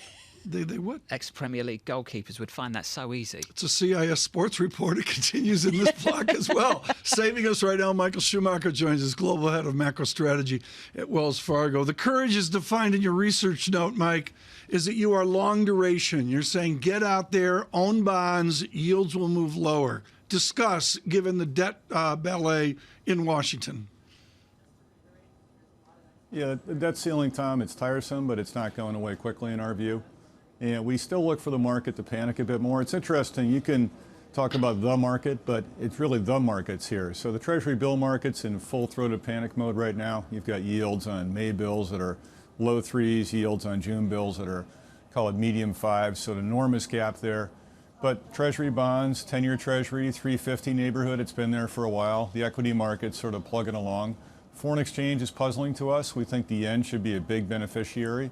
And oh, by the way, implied volatilities for currencies are low. So it seems like the Treasury bill market at this point is the only one that's really panicking, and the rest are saying, it'll get worked out. Don't sweat it. What on a year basis is long duration? Is long duration 5 years, or is it 12 years, or dare I say it's an Austrian pre-sought 50 years? What's long duration? No, we're not going Austrian here. Let's keep it to call it the 10-year. And the reason I say that, certainly it's the benchmark, but when people want to move a lot of risk globally, that's where they go. They go to the 10-year part of the U.S. curve pretty consistently, tons of liquidity. So you want to think about some numbers, 352 and change on the 10-year yield right now. If things go really badly, if Thelma and Louise can't figure out quite where the cliff is and go over it, maybe you're looking at 3%, something like that. I certainly hope it doesn't happen, but it seems like it's pretty low cost right now to insure against that risk.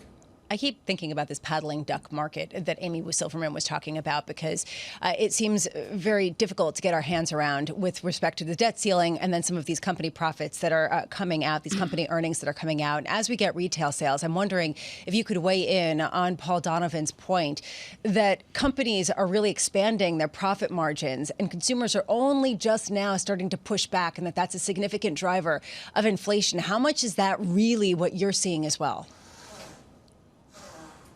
Yeah, it's really interesting, Lisa, and we characterize inflation right now as stubborn globally. You think about it country after country. Canadian data came in hot yesterday. Recently, Australia hiked, surprised the markets. You look at the UK, inflation data are pretty unpleasant, especially on the wage side. In the US, I'd make a similar argument. So, yes, inflation's come down. Has it come down nearly as quickly as the central bankers would like to see? No. And I think that's to your point that you still have pricing pressure for a lot of companies. What does it mean for markets? Means a lot of these rate cuts get priced out. And maybe some of the central banks have another hike. Maybe you see a few more surprises. But the idea of a lot of rate cuts doesn't make sense to us. Now, I just said get long duration. It flies in the face of that argument. But it's really a timing thing. Long duration until the debt ceiling is resolved. Then you focus much more on inflation. How much should you actually just go into some of these companies, though, with pricing power? If they're able to expand their margins, it doesn't really matter a lot of the other potential issues, because they're still able to make bank because consumers aren't pushing back that much. I'm going to leave more of the earnings discussion to my colleague Chris Harvey, but when you think about it from a macro perspective, it does point to more inflation as far as we're concerned. That's the big takeaway I've been focusing on recently. I look, Mike, at where we are in May, and what it just simply comes down to is we're all baffled in a tight collared range. How do you know when the collar's over in which way a given vector goes? What's your experience on that? Yeah, we can see gappy types of moves, Tom. We've seen it a few times this year, certainly around the Silicon Valley Bank. And I'll give you an example. So dollar yen was 136, yep, exactly. 137, something like that on March 8th. Call it, went to 130. So call it a 4 to 5% move. That's a big move. Not as big as the types of move we had last year, but they were more secular. But something like that happens in a week or two in a super liquid market, that tells me we've hit the boiling point. We're not there yet. I think it could happen. I think those price points are probably about right. So debt ceiling goes really astray. Yen moves another 5%, strengthening versus the dollar. That's the kind of thing I look at. Finally got those results from TJX. Let's get to them. Mike Schumacher, thank you, sir, as always, on a bond market from Wells Fargo. Mike Schumacher there. TJX in the pre-market is negative 1.4%. This is the first quarter performance, and then we'll talk about the second quarter and full year outlook as well. The first quarter comp sales come in at 3% positive, the estimate 3.1%, so largely in line there. The full year outlook for both sales and for EPS as well. So let's do sales first. Still sees full year comp sales at 2% positive to 3% positive. The estimate there was 3.31%. positive. Full year adjusted EPS, a range here of 339 to 348. They had seen 329 to 341. Some details there, Bramo, on margins as well. This really goes to the same story. The actual sales on a comparable store basis are going down, but they are able to pass along the price increases and then some with profit margins that are expanding and with input prices that have come down in certain areas that they then can capture the difference. So basically, companies keep increasing the prices well beyond what their base costs are, and this is the reason why it can support their earnings per share, even if the actual sales volume starts falling even more. Initial reaction, Tom, in the early part of the session this morning in the pre-market, we're down here by 1.9%. They're all the same. No, they're not. The net margin and the shrink question we talked about with Target was 3.8% pre-pandemic. John, TJX, a profit machine. We make jokes about it, but this has been a profit machine for decades. Double the net margin. They're working in 2019 with a 6.9% net margin, double what Target's doing. That's TJX down in the pre-market, negative 1.9%. Target behind us, Walmart still in front of us. Those numbers will come out tomorrow. Still to come, 8:30 Eastern time, we'll catch up with the brilliant Mike Apon of Bank of America. In just a moment, we'll try and catch up with Shanali. Looking forward to this conversation. BlackRock says get back to work. She's working from home today? Get to the office. I hope she's in. I hope she's. In fact, maybe it'll be better TV, radio if she's out. She works from home like 6 days a week. I think she's here from New York. This is Bloomberg. Keeping you up to date with news from around the world. With the first word, I'm Lisa Mateo. A smaller group of negotiators will head back to the table to hammer out details on the debt limit after President Biden and congressional leaders failed to come up with an agreement to avoid a default. Biden leaves today for a Group of 7 meeting in Japan and says he hopes to resume talks when he is back in the country next week. The president and lawmakers say they're hopeful the negotiating teams can find a bipartisan middle ground. Former Vice President Mike Pence is calling for an end to the Fed's dual mandate. He says the central bank should focus only on inflation, on fighting inflation, and leave job creation to Congress and the president. Pence told Bloomberg the Fed should return to its historic mission of ensuring sound monetary policy. He's considering challenging Donald Trump for the Republican nomination next year. Bank of England Governor Andrew Bailey says he is unwavering in his commitment to the UK's 2% inflation target. At the same time, he's warning that higher food prices and a tight labor market could cause the cost of living crunch to persist. Bailey spoke at the global annual conference of the British Chambers of Commerce. It's a major shift for a company that has largely avoided traditional marketing. Tesla CEO Elon Musk says the electric car maker will dabble in advertisements. At the company's annual shareholder meeting, Musk said, quote, "We'll try a little advertising and see how it goes." Tesla has long relied on word of mouth to market its cars. Global news powered by more than 2,700 journalists and analysts in over 120 countries. I'm Lisa Mateo, and this is Bloomberg.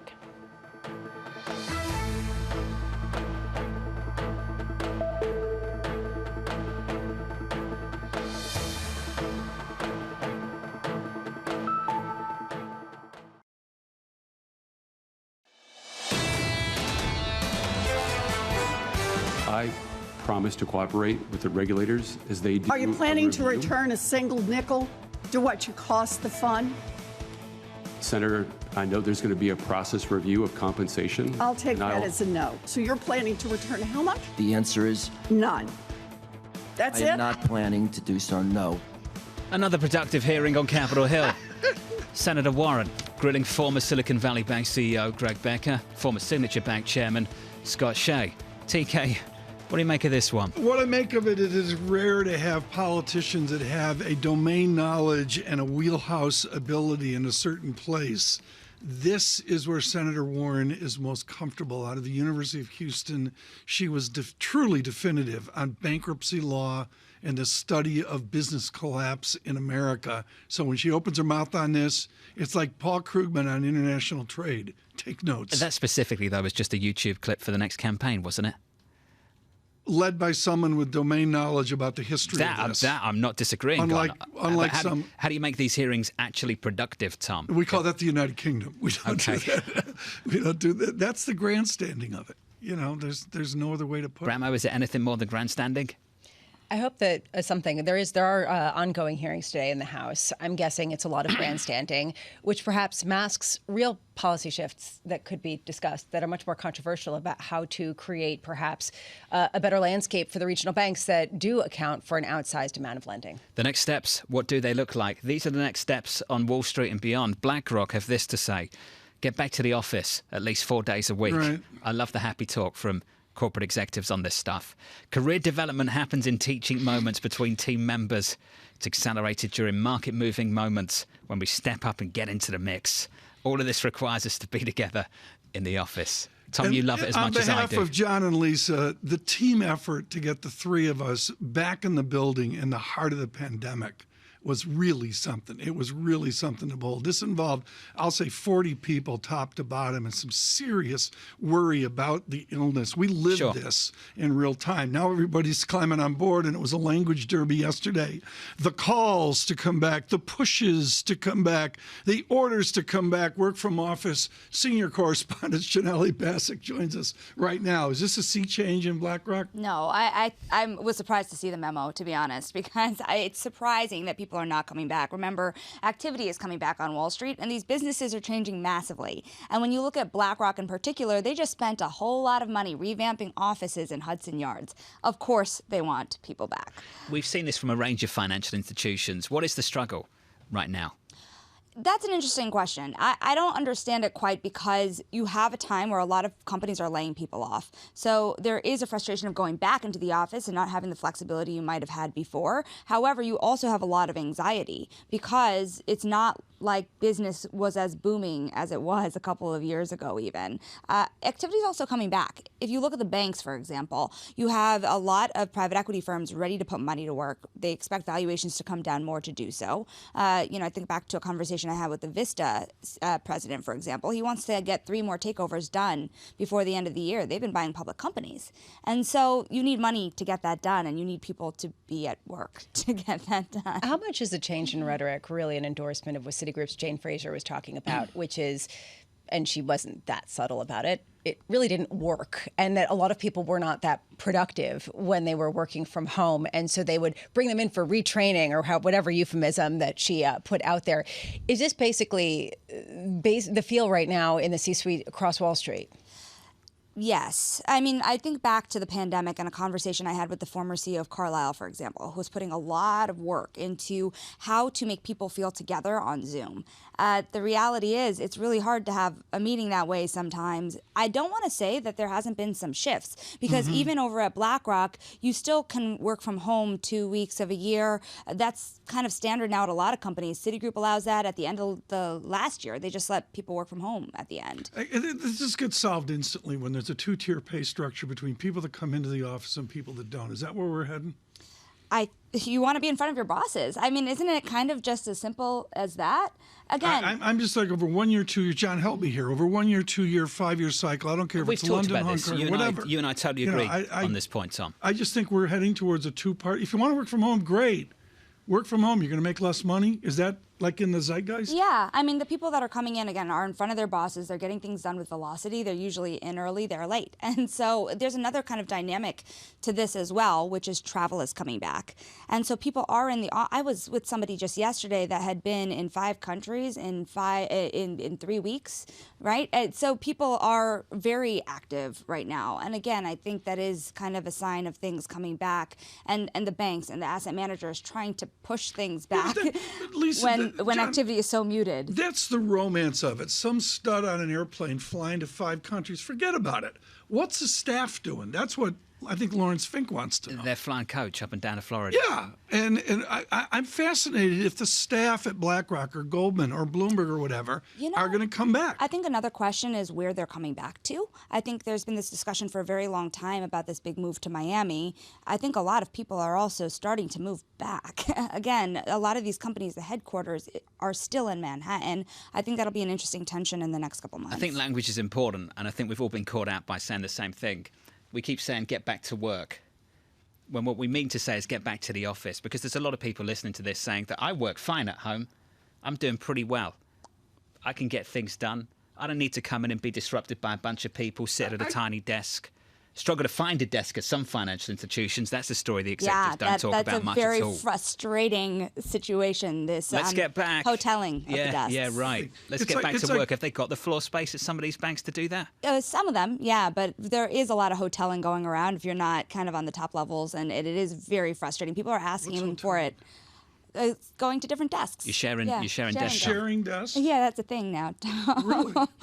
And it's very, people ask. I had a ginormous desk, and I came in one day, and it had been shrunken down over the weekend by me. I'm knocking elbows with Matt MacArthur, who, we're not on speaking terms. You've got a tiny desk. People bought homes outside of the city and in different states. So I think that's the difficulty in bringing some people back who have potentially moved. It's hard to get our hands around this, partly because there's a real difference in the boss's perception of how productive people are when they work from home and people's perception of how productive they work at home. There's a massive divide. In general, executives don't trust that they do anything, and people say that they just aren't seen and heard. There was a Microsoft study that suggested this late last night, but how much is this becoming, late last year, I should say, how much is this really becoming much more of an issue because banks are looking to cut headcount, that suddenly it isn't necessarily as much of an uneven demand and supply issue in the labor market? I think people need to pay very close attention to that, because I think they saw massive headcount reductions last year from the likes of Goldman Sachs or even on the margins at some other banks. But you're seeing second rounds of job cuts now occurring. And that continues if the economy remains very weak, if the environment for deals remains very weak. And remember, fundraising is really tough for a lot of firms right now, too. I think it is really tough out there still. And until that turns around, there's no evidence that things would get better. Young people too, Lisa, I've got to say, they have different jobs now than they used to have. So if you were an M&A banker at a bank, now you might be being moved into restructuring a capital structure for a firm. You might not have learned that in your internship at that same bank. And you need to be there in order to learn those things. In front of the boss. In front of the boss. Yes, self-selection. Self-selection is going to be the story. Look, regardless of what I think about whether you should be able to work at home or work from the office, if you want to progress, then I think without a doubt, to get the edge, be in the office in front of management. That makes sense, doesn't it? How about what Elon Musk had to say yesterday? He was talking in an interview. He's got stronger language about these things. People building the cars, servicing the cars, building houses, fixing houses, making the food, making all the things that people consume. It's messed up to assume that, yes, they have to go to work, but you don't. It's not just a productivity thing. I think it's morally wrong. This is what he said in an interview, Elon Musk of Tesla and SpaceX. So there was that shift as well. Well, assuming that all desk jobs are all high-paying jobs, and they're not. Some of them are highly depressing call center jobs where you just don't want to get in the car and go to these places and work there, and you find it much more comfortable doing it from home. We're having a conversation about high-paying banking jobs where graduates is about the staff. are earning $150,000 a year, which is nuts. Well, how about childcare too? Sure. Childcare, and something a lot of the banks have been doing that is new is, they've been still doing things like every so often buying things from local restaurants to make sure that the local economy is still supporting the needs of a staff that they're trying to bring back to the city. My favourite story of all of this in the pandemic, there were two. In fact, I think they both involved Goldman. I like the reports that David Solomon got fed up of bumping into people in the Hamptons. And I was just like, come on, dude, set the example here.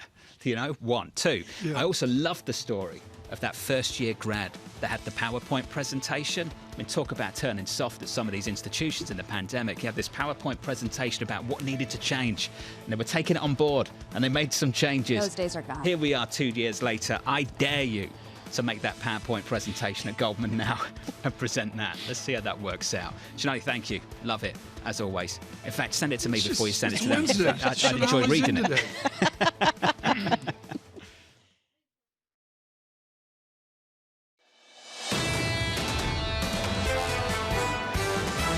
The economy has proven to be quite resilient. We still have the central banks across the globe that are trying to fight inflation. It's not going to make a big difference to the economy if the Fed hikes in June or waits in June, maybe hikes later on. We're seeing these lags start to play out. You have seen inflation decelerate. It's probably going to continue to decelerate. I still think that a recession is unfortunately somewhat unavoidable. This is Bloomberg Surveillance with Tom Keene, Jonathan Ferro, and Lisa Abramowicz.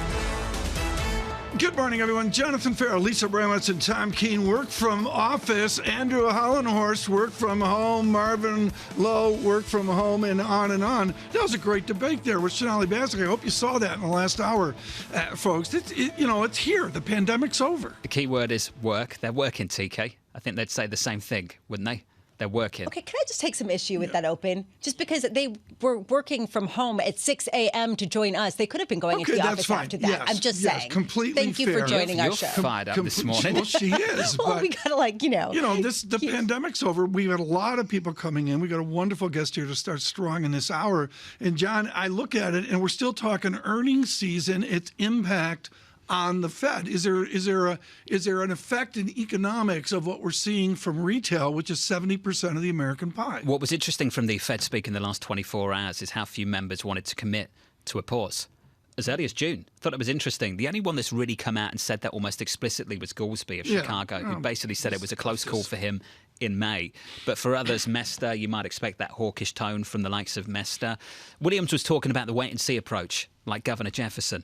We've done a lot. Let's see what happens. Let's wait and see. Then Thomas Barkin turned around and said, yeah, we can wait and see, but also inflation's too high. And if we need to do more, we'll do more. Yeah, so I think the door's still open there. My theme here, Lisa, help me out here, is January was buoyant across everything we talk about. February, less buoyant. There's a trend here. March, April, we're into May, and I really don't have a handle in any way, shape, or form about what Q2 GDP looks like. Paddling duck. I just keep thinking of the paddling duck. Amy Wu Silverman. That Amy Wu Silverman's talking about. And it's not just in options and various derivative trades. It's also with respect to sectors in the economy. You have some that are accelerating, some that are decelerating, and then it shifts. And all of a sudden, it's hard to get a handle on whether inflation can actually go down in a material way if you're getting these cycles that are repeating independent of one another. I'm going to do an audible here, John. We got the President of the United States overnight saying the Pacific Rim sojourn north to south, Japan to Papua New Guinea to Australia, that's off the market. It's about the debt ceiling at the same moment where renminbi goes back to 7 yuan per dollar. That's that China slowdown tension. And I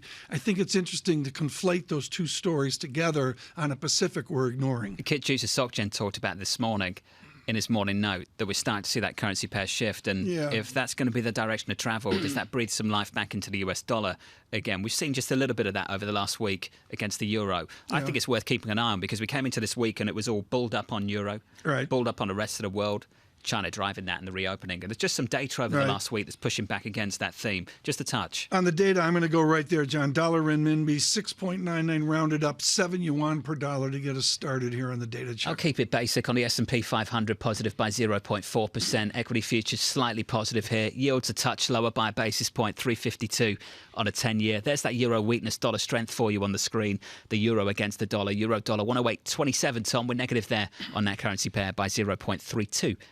For Global Wall Street, this is our conversation of the day. Alicia Levine is head of investment strategy at BNY Mellon and joins us with prodigious mathematic and quantitative finance ability around the stock market blather of the moment. Link your two worlds together, Alicia, here. The dynamics you see in quantitative finance, the four cross moments, over to what TJX is doing. Put those two worlds together in this chaos. So the chaos is that not just monetary policy having long and variable lags, but fiscal as well.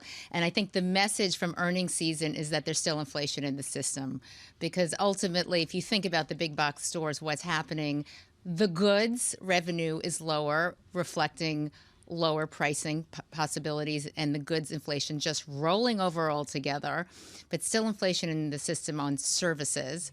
And that's really what you're seeing in the earnings here. So not exactly surprising. I mean, we'll see.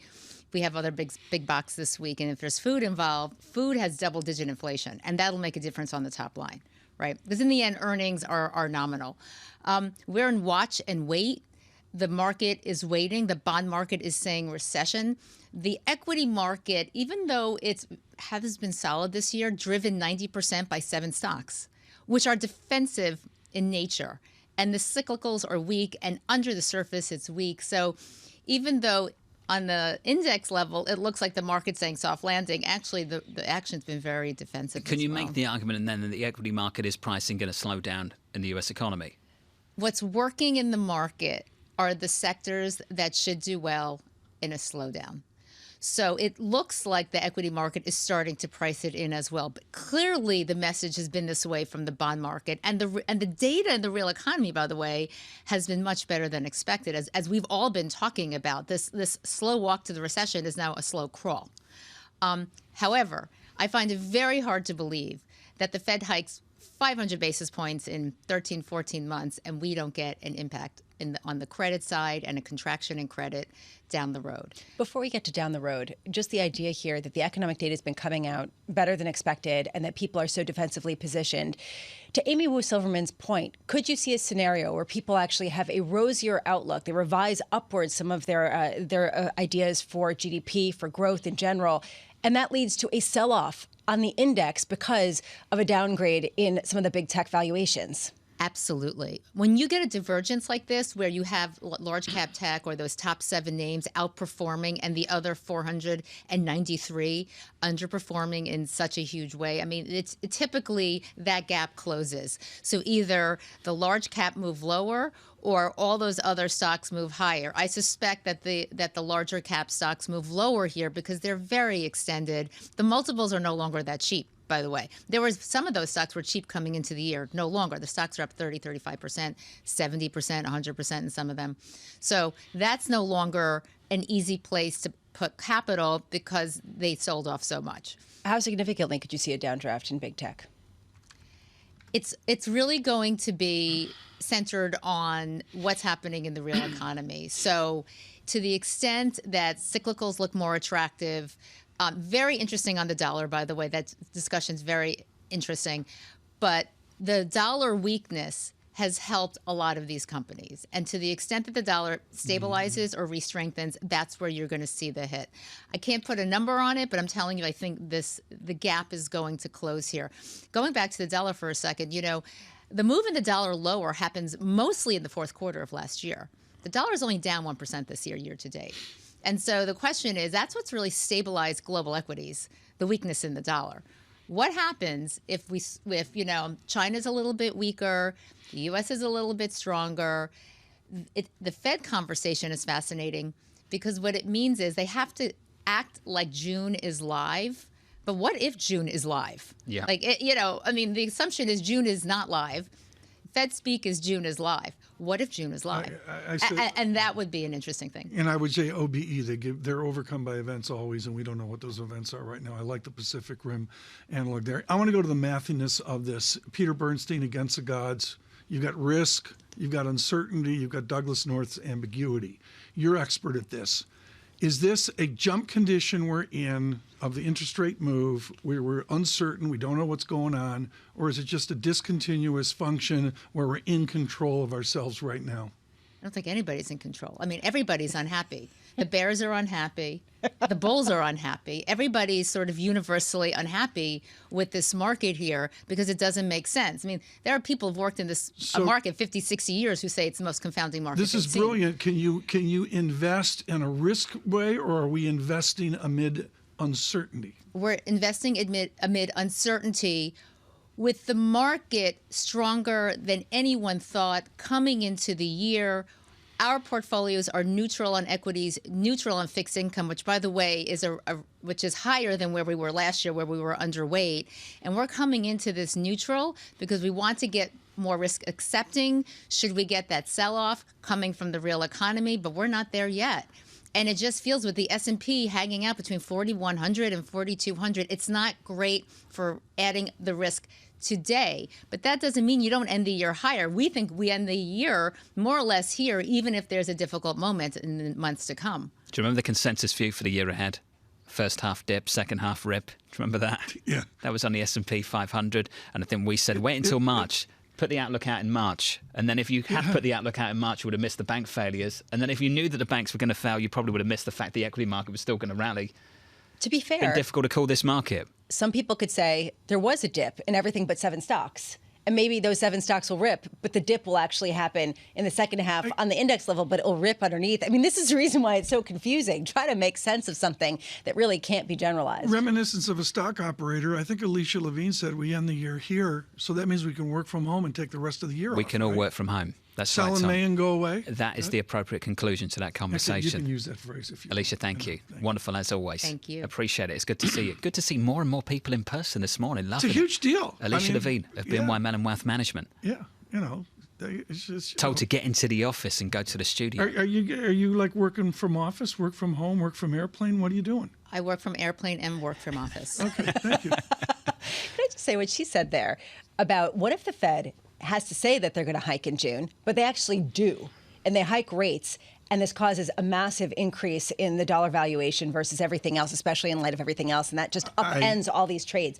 Fascinating. I can't fascinating emphasize enough how that's one of the things that people aren't looking for. It's one of, I look at Ed Hyman's disinflation call, and I look for resilient or stronger dollar. Nobody's looking for it. Andrew Hollenhorst, Citi, just published.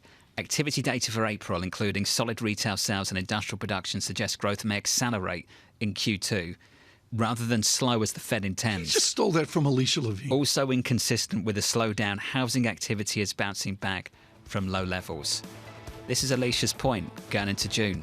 Yeah. They're trying to make out it's live, but maybe it's live. Amy Wu Silverman saying, look at the right tail of the tail optimism, because no one's looking at it right now. Up next, Libby Cantrell of PIMCO on a debt ceiling from New York. For our audience worldwide, with equities positive 0.3% on the S&P 500, this is Bloomberg.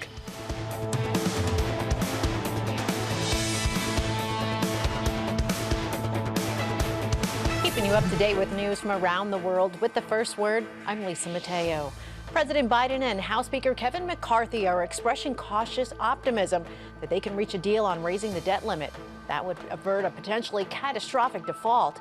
Negotiators want to come up with a framework agreement, that is, by the time the president returns from a shortened trip to Asia. In Japan, the economy expanded at a faster rate than expected in the first quarter. Gross domestic product rose at an annualized pace of 1.6%. A further easing of pandemic regulations led to an increase in consumption. Now, that will likely keep speculation simmering over a possible early election and potential central bank policy change. Target says that softening sales trends are likely to hurt its short-term results. The discount retailer predicts that earnings in the current quarter will fall short of estimates. Target is standing by its annual profit forecast. It sees consumers buying fewer discretionary goods, things like home furnishings and electronics. UBS sees an estimated $34.8 billion gain as a result of its emergency takeover of Credit Suisse. Still, the Swiss bank warns that it faces billions in potential legal and regulatory costs from the rescue of its former rival. UBS stands to benefit from the combined firm's negative goodwill. And Broadcom is trying to get European regulators to approve its $61 billion takeover of cloud computing company VMware. Broadcom has offered antitrust commitments in an effort to alleviate concerns about the deal. Meanwhile, EU has extended its deadline to rule on the transaction to July 17th. Global news powered by more than 2,700 journalists and analysts in over 120 countries. I'm Lisa Mateo, and this is Bloomberg.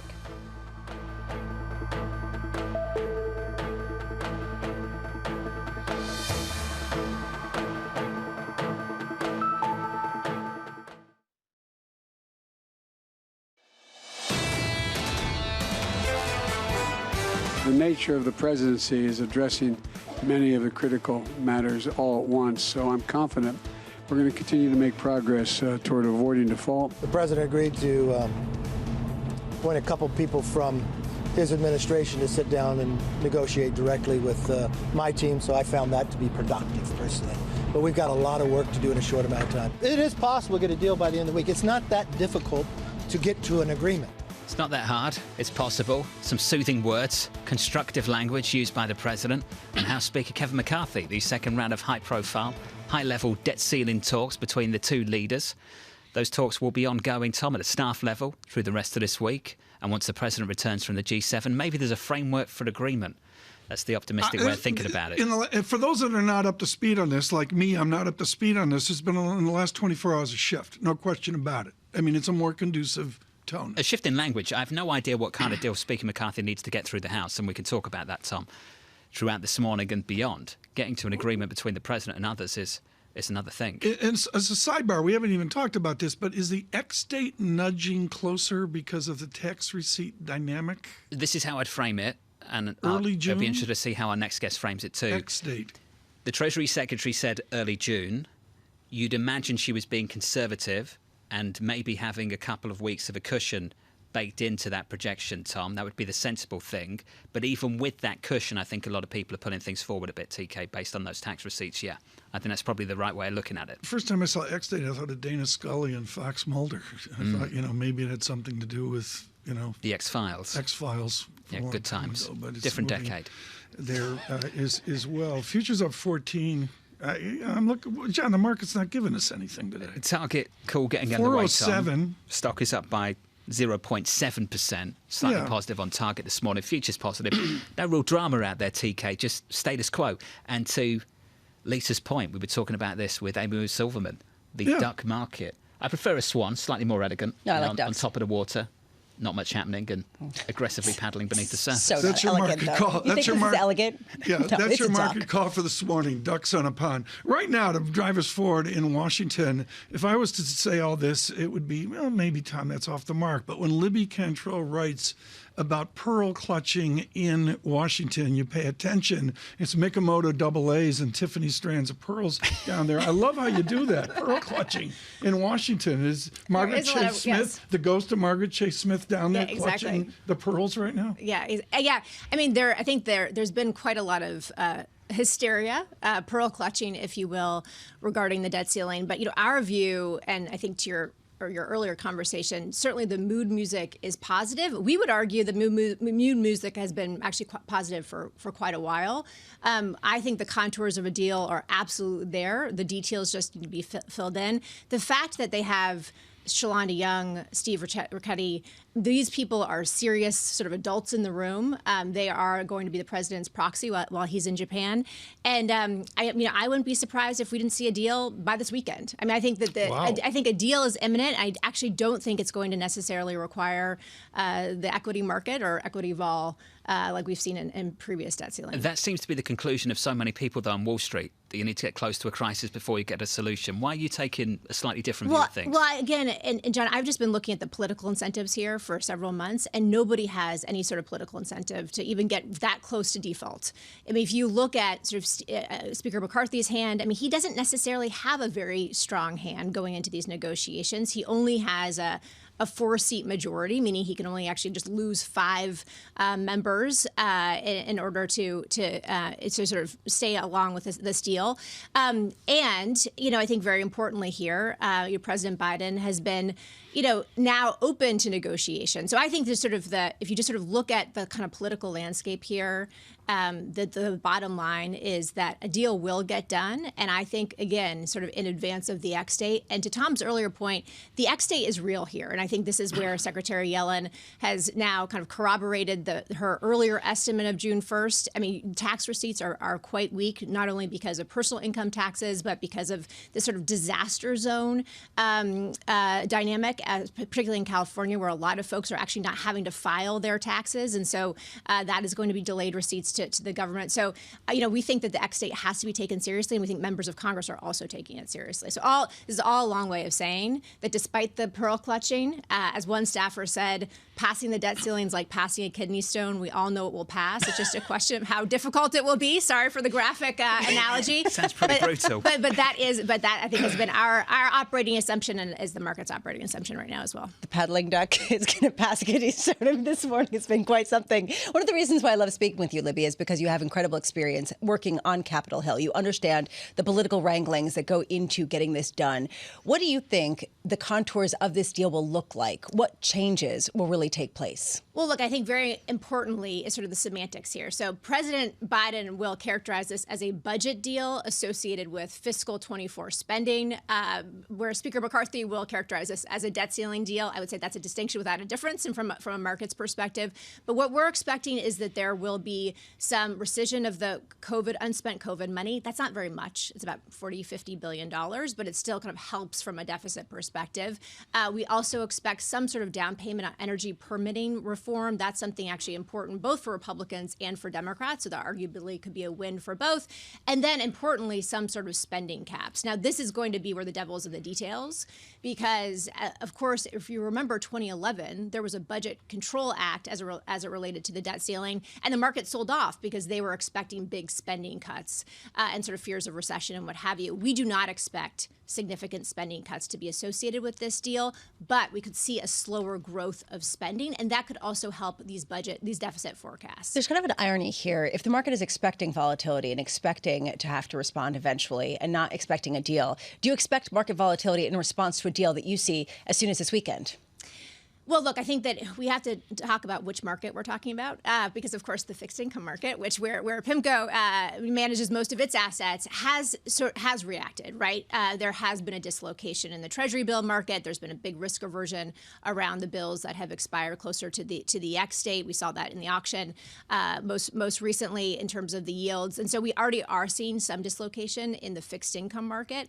But to the market that most people refer to, the equity market, we haven't seen that. And actually, we could see, I think, a little bit of a relief rally as well, even from here, because some of this sort of anxiety and uncertainty, I think, has been priced in to a small extent. And I think if a deal is sooner than folks expect, it was pulled forward, I actually think you could see a bit of a relief. Dovetail your work with the PIMCO call in Newport, the idea that we're at a 5% general statement on short-term paper. Do you guys believe we're coming in, yields will come in and frankly benefit Washington as well, where 5% becomes, say, 3.8% cash yield? Yeah, so I think that our view in general in terms of the Fed and the economy is that the threshold for the Fed to cut is going to be high. We think that the Fed is going to have to see a sustained economic slowdown before they start cutting. So I think we disagree a bit with where the market pricing is, and even what CEO Jamie Dimon said today.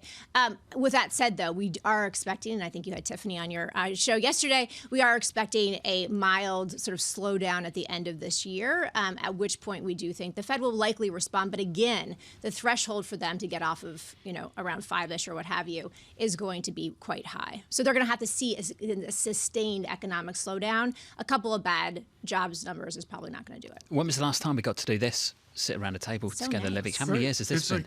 In the last 2 weeks, and this just started to pick back up. I've said that a few times this morning. It's happening. Let's go. People are getting back to the office. Are people getting back to the office there? I mean, we've been never back. left. We've been back for a very long time. Yes, never left. We never left. Thank you, John. That is actually correct. Libby, thank you. Libby Cantrell of PIMCO. TK, coming up in the next hour on Bloomberg TV, I'll catch up with Matt Miskin of John Hancock Investment Management, Sarah Malik of Nuveen. We'll talk about some of the retailers, what's happened with Target, Home Depot, looking ahead to Walmart tomorrow. And then Peter Keene of Exonic Capital joining us about 9:30 Eastern Time. So just around the opening bell, Tom, a little bit later this morning. I think it's a week to reframe. I mean, there's not that much economic data, and I know we're collared and range-bound as all, but I'm sorry, there's a lot going on. And I would allude back to, can you get Jay Pulaski on here in the coming days? Because I really want to know what Jay Pulaski thinks about the Pacific Rim. It's a mystery to me. And just maybe the little cracks in the data in Europe, in China, where he is on that dollar call. You could get El Arian on as right well. Now. You know, you talked to We only spoke to Mohammed yesterday. Oh, he can come back if he wants to. You know, catch up with Mohammed again. You know, come in early. We can talk Jets football. I'm sure he'd love to do that. You know, Aaron Rodgers. Yeah. And Broncos. And Broncos. If I made it to myself. Squeeze in some Somebody Broncos. Get him a mic. Turn it off. Livy, thank you. This is Bloomberg.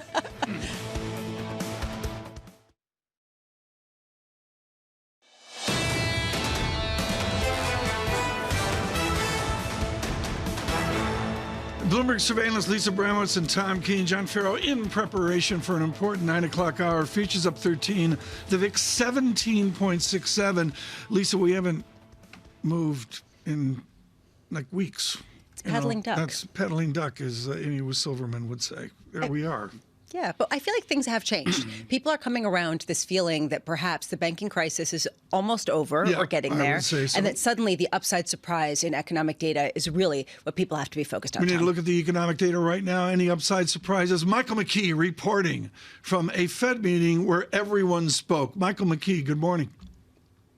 Good morning, Tom, and we do have some good news, an upside surprise, you could say, in terms of housing starts and building permits. Housing starts up 2.2% after falling 0.8% in March, and the building permits number is down 1.5%, but that's better than the negative 8.8% that we had seen. One of the things that was being discussed down in the Atlanta Fed conference was whether the housing industry was really taking it on the chin because because interest rates have gone up and mortgage rates have gone up so far. But the general consensus of Fed officials is that the builders in their district are telling them they don't have a problem because there's so much demand for housing. They can still keep putting holes in the ground. Michael, you're traveling today. What was the lesson you learned from the 322 Fed speakers at Amelia Island? I think, Tom, the important thing for people on Wall Street to realize is that there isn't a consensus yet for what they're going to do in June. There was a feeling that a pause was baked in, but even those who are in favor or leaning towards a pause, like Austin Goolsbee, are very cautious because the inflation numbers haven't moved as much as they want. And of course, they've been expecting unemployment to go up, and they haven't done that. So the feeling is they want to wait till the last minute to decide what they're going to do in June. I wouldn't bake in a pause yet. Michael McKee, thank you so much. Safe travels and just terrific coverage, and particularly Goolsbee and Barkin down in Atlanta, the Amelia Island conference. Always important, somewhat like Jackson Hole, which is maybe a little more visible, but these are important conferences. Lisa, all the different regional banks have these conferences, and frankly, from ultra accommodative where it was easy to accommodative where it was easy to somewhat restrictive, debate there, where it was less easy, and now it's just excruciating to go comment to comment from the Fed officials. There's nothing easy about this moment. I mean, even within the real estate market, we just got to read on how basically people are starting to build houses, but they're not getting as many permits. People want to keep buying at a time when Fed officials are warning about commercial real estate and the potential risk to some of these regional banks. Putting this together, incredibly difficult to get some sort of overarching narrative. It's going to be interesting seeing. The narrative always happens at resorts like Amelia Island. He's writing about the last resort at the resorts. Michael Gapin joins us now, head of economics at Bank of America. Securities, I like the idea of the last resort. They really don't want to cut rates. What does history tell us about when they do cut rates? History would tell you that the housing sector would bounce back quickly. All the sectors that have been in trouble recently would bounce back strongly. But history tells you the Fed's cutting rates for a reason. They're either achieving their goals on the inflation side in this case, or there's been a stronger downturn in the economy and policy is shifting towards helping activity recover. So typically when the Fed cuts, there's a reason for them to be cutting. They keep pushing back on market expectations for cuts. And Andrew Hollenhorst of Citigroup has kind of been out alone saying that this Fed is completely underestimating how much the inflation is out there and they need to keep hiking even potentially in June. Do you see that as an increasing likelihood based on the data that we've been getting? Yes, we've been saying that a hike in June can't be fully ruled out. There's obviously a lot of hurdles we need to get over to make that decision, but I would still put a hike in June or July at kind of the 30 to 40% range. That the data on net is still pretty strong. The Fed has an upward bias, and if it probably needs to see 2 to 3 months worth of evidence to make that decision. June is a pause at the moment, but certainly I think you could get to a hike in June. I think you can certainly get to one in July if you felt you needed to. As Tom described this market and this economy as excruciating, he is not wrong. I'll give you an example. As we get these retail earnings, home goods, clearly seeing a downdraft, people not buying home goods as much, whether it's Home Depot or TJ Maxx. But then if you look at makeup, if you look at food, if you look at services, that's all continuing to blossom, and even these companies pass along price increases. Can a rolling recession in different industries like this prolong the type of inflation that we have seen far beyond what people have currently expected? Yes, I think so. And the Fed is, we all know the Fed's not out there saying, oh, we need to engineer a recession to break the back of inflation, right? They're saying we need to lean against the wind. So it's not all up to us. And so we're just trying to put policy in a, quote, modestly restrictive stance. That means you can get, I think, rolling slowdowns across certain parts of the economy where any downturn would look more, say, U-shaped than it would V-shaped. And so you get a wide dispersion in the data where some spending on lodging, for example, looks like it's peaked. Airlines are a bit mixed, but spending in things like cruise ships or travel abroad is still strong. So the reopening phases, the normalization of spending makes a lot of this data look, really at odds at certain points in time. So it's possible you could see that continue for some time. You studied in school, Michael, that statistics for the modern age started about 1947. And one of those series that we have on the Bloomberg, and Chairman Greenspan loved it, was the all-in augmented unemployment rate, which is 6.3% right now. It's a gloomier statistic, and it speaks a lot to the tension of unemployment. We are 2.2 standard deviations to fully employed on that statistic, going back 60, 70 years. It's a fully employed America, Correct. Right? Yes. I mean, statistically we're fully speaking, employed. Yes. Why are we talking about cutting interest rates? I'm baffled by this. We're not. I don't think the Fed is either. So I think you're in a situation where some sort of they land this right and you get a higher for longer outlook. But I think in general the need or the desire or the want for cuts sooner than later is a little misplaced. There are certainly paths to get those cuts. I'm just not sure they're as close to baseline as people are thinking. I mean, Lisa, what's so important here about the oddity of a pandemic and, all the other dynamics we talk about all day is people like Michael Gapin with huge credibility and earned credibility are looking at, quote, other factors involved. And we want Jerome Powell to fix our other factors involved. And he doesn't have the tools to do that. It's completely irresponsible. So there's that issue. And then there's also the other factors involved when it comes to the actual pricing in markets for rate cuts, which include most people saying probably they're not going to cut rates this year. But if there is some sort of crisis, you could get some pretty dramatic cuts. Is the economy that you're watching, with the labor market as tight as it is, with this feeling that consumers are continuing to be able to spend, less perhaps vulnerable to the shocks that people have been worried about all year long in their frustrated, anxious states? Well, the economy certainly has shown great resilience, and you're right. There's spillovers from debt limits. There's concerns about regional bank funding models and so forth. And yeah, those could propagate in ways that are very unhealthy for the economy. But that's unlikely. And the data shows that the stress in the regional banks appears manageable. To your point, though, I'd just like to affirm or amplify what you said. The Fed isn't here to fix everybody's problems, and Fed hiking cycles cause pain in certain parts of the economy. That's true. That's been true in every tightening cycle, and you need that in order to bring inflation down. So in some ways, we're a little bit bipolar. We know we want the Fed to raise rates to moderate activity to bring inflation down. We all know that's good for the economy in the long run.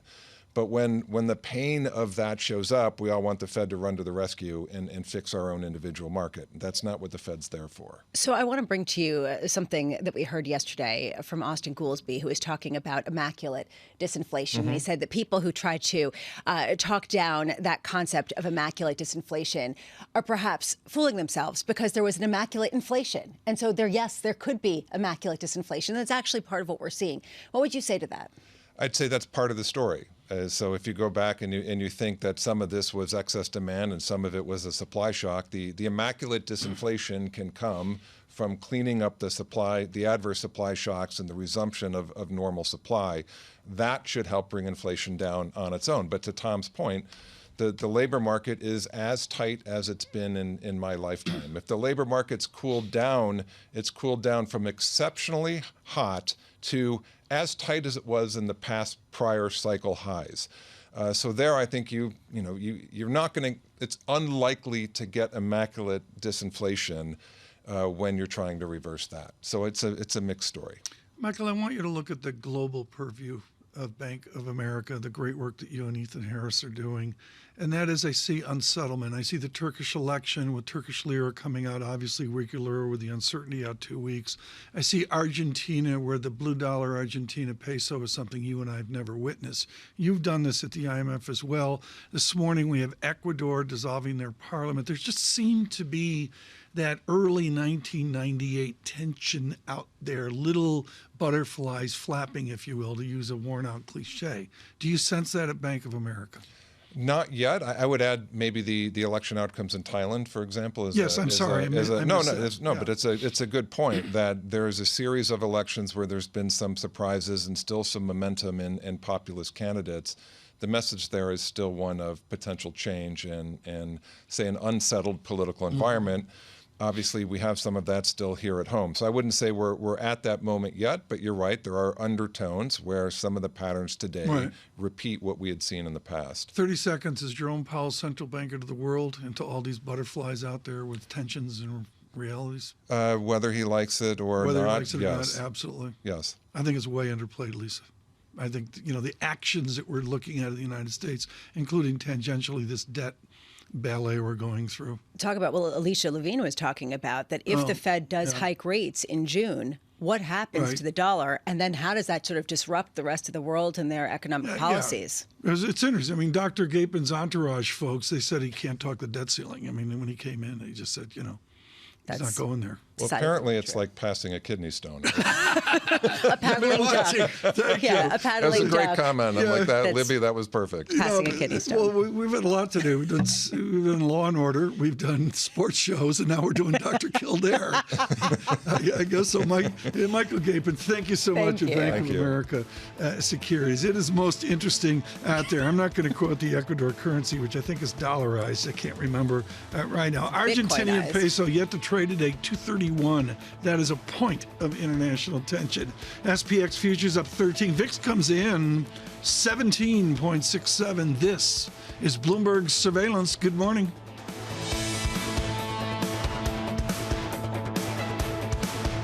Keeping you up to date with news from around the world with the first word, I'm Lisa Mateo. A smaller group of negotiators will head back to the table to hammer out details on the debt limit after President Biden and congressional leaders failed to come up with an agreement to avoid a default. President Biden leaves today for a Group of 7 meeting in Japan and says he hopes to resume talks when he's back in the country next week. This morning, House Speaker Kevin McCarthy told CNBC he's confident there will be no default on the debt. Former Vice President Mike Pence is calling for an end to the Fed's dual mandate. He says the central bank should focus only on fighting inflation and leave jobs creation to Congress and the president. Pence told Bloomberg the Fed should return to its historic mission of ensuring sound monetary policy. He's considering challenging Donald Trump for the Republican nomination next year. Bank of England Governor Andrew Bailey says he is unwavering in his commitment to the UK's 2% inflation target. At the same time, he's warning that higher food prices and a tight labor market could cause the cost of living crunch to persist. Bailey spoke at the Global Annual Conference of the British Chambers of Commerce. India is launching a $2 billion plan to attract makers of laptops, tablets, and other hardware.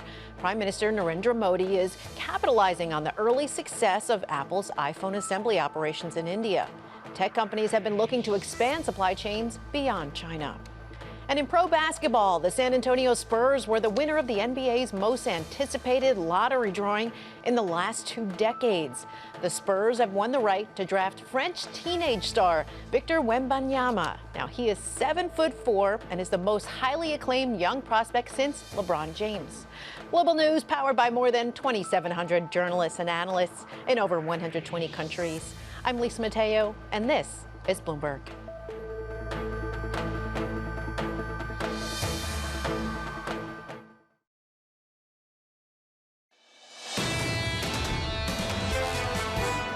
I promise to cooperate with the regulators as they do. Are you planning to review. return a single nickel to what you cost the fund?